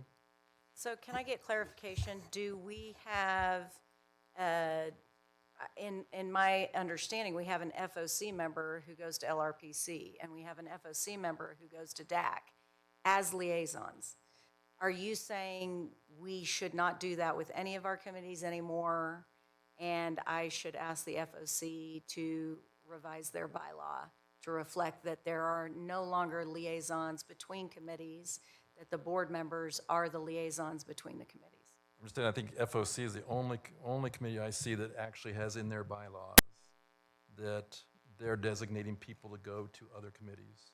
And the bylaw is incorrect, and right. Yeah. But it's not in their bylaws though. So I'm just saying that the bylaw, is it a bylaw issue or is it a practice issue? And if it's a practice issue, we simply say that that's not the intent of the board. This bylaw clearly says it's our intention, which I don't think it is. Dr. Lung? Well, I agree with President Ray's interpretations, because in the DAC bylaw or in the long-range planning committee bylaw, they do not accept a member that's sent from the other committee as their voting member. There's no such things. Right. Okay? We had a practice before that is not actually supported by the bylaw of the DAC and the long-range planning committee. So this seems to be a practice that the board can easily say that we don't want any more So that would take care of DAC and the Long Range Planning Committee. And in fact, this practice never exists in the Student Advisory Committee. Okay, so I think that just by amending the FOC bylaw, we'll take care of that instead of having a resolutions in this legislature. Maybe the board in here, in this diocese, express this is what we want the FOC to do. And then have the liaison to go there and say that, hey, this is the wish of the board right now. I think that should be sufficient. Dr. Lemieux and then Director Holtzman? Sure. And I have no problem doing that. I do have a question. This whole liaison notion came from an ad hoc committee that we had at one time. And then when we dissolved that ad hoc committee, that's when we started the liaison process between committees. My question is there a resolution from that we need to look at and maybe dissolve that resolution rather than writing a new resolution? I just want to make sure that we don't already have a resolution in place that says we want liaisons. This one would take care of it that says we don't want them. So I think we need to look into that before we approve that. So maybe we postpone. That was an ad hoc group that had a sunset, and we sunset them. We completed their work. There was no resolution. There's no active resolution for that. Then how did we get the liaisons? We created that ad hoc group by appointing liaisons, if you will, or representatives to that group. But that group is since no longer active. Okay, so I'm not making myself clear. We had the ad hoc group, and then that group dissolved. But after that, then we chose to continue a liaison process because they felt that there was benefit in long-range planning, FOC and DAC having some continuity of understanding of what's going on, having their liaisons. How did that happen? Yeah, it may be practice, but it certainly is not in a resolution. That we didn't write a resolution that said that this was the intent. So it may have been just some discussion or conversation that we had. Okay, maybe I'll go back and make sure there's not a resolution about it. Presently, we just basically sunset the joint subcommittee and said that they are done as of that particular day. We did not ever pass anything and sanction something called liaison between different board committee. In fact, as I said, Long Range Planning Committee and DAC never have that into their official bylaw. And I think we just condone that practice in the past year or two. I don't think we officially sanctioned it or have a resolutions to say that to appoint you as a liaison.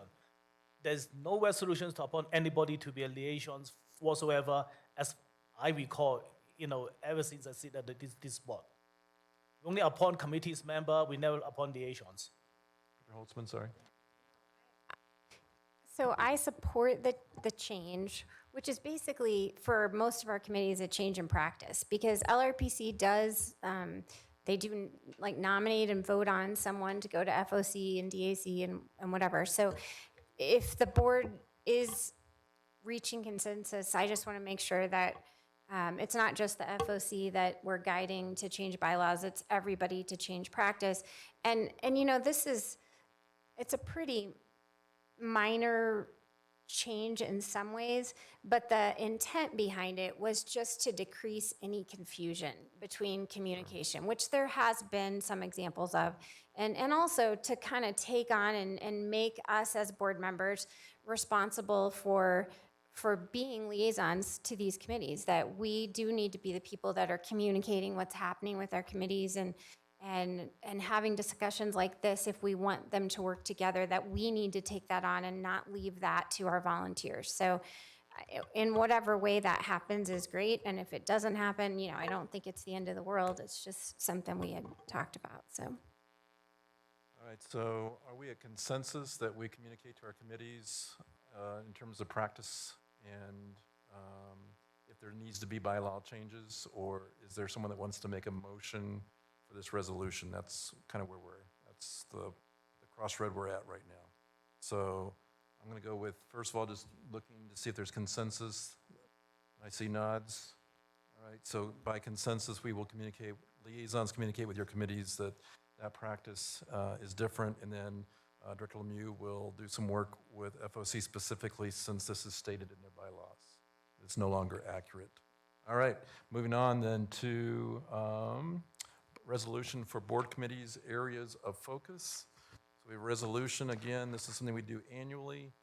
We have 3-4 attachments that show what each of our committees we've prioritized. This was work we did at the board retreat, and now it's just formalized so that we can move forward and actually approve those priorities for our committees. Any questions about that? So I entertain a motion.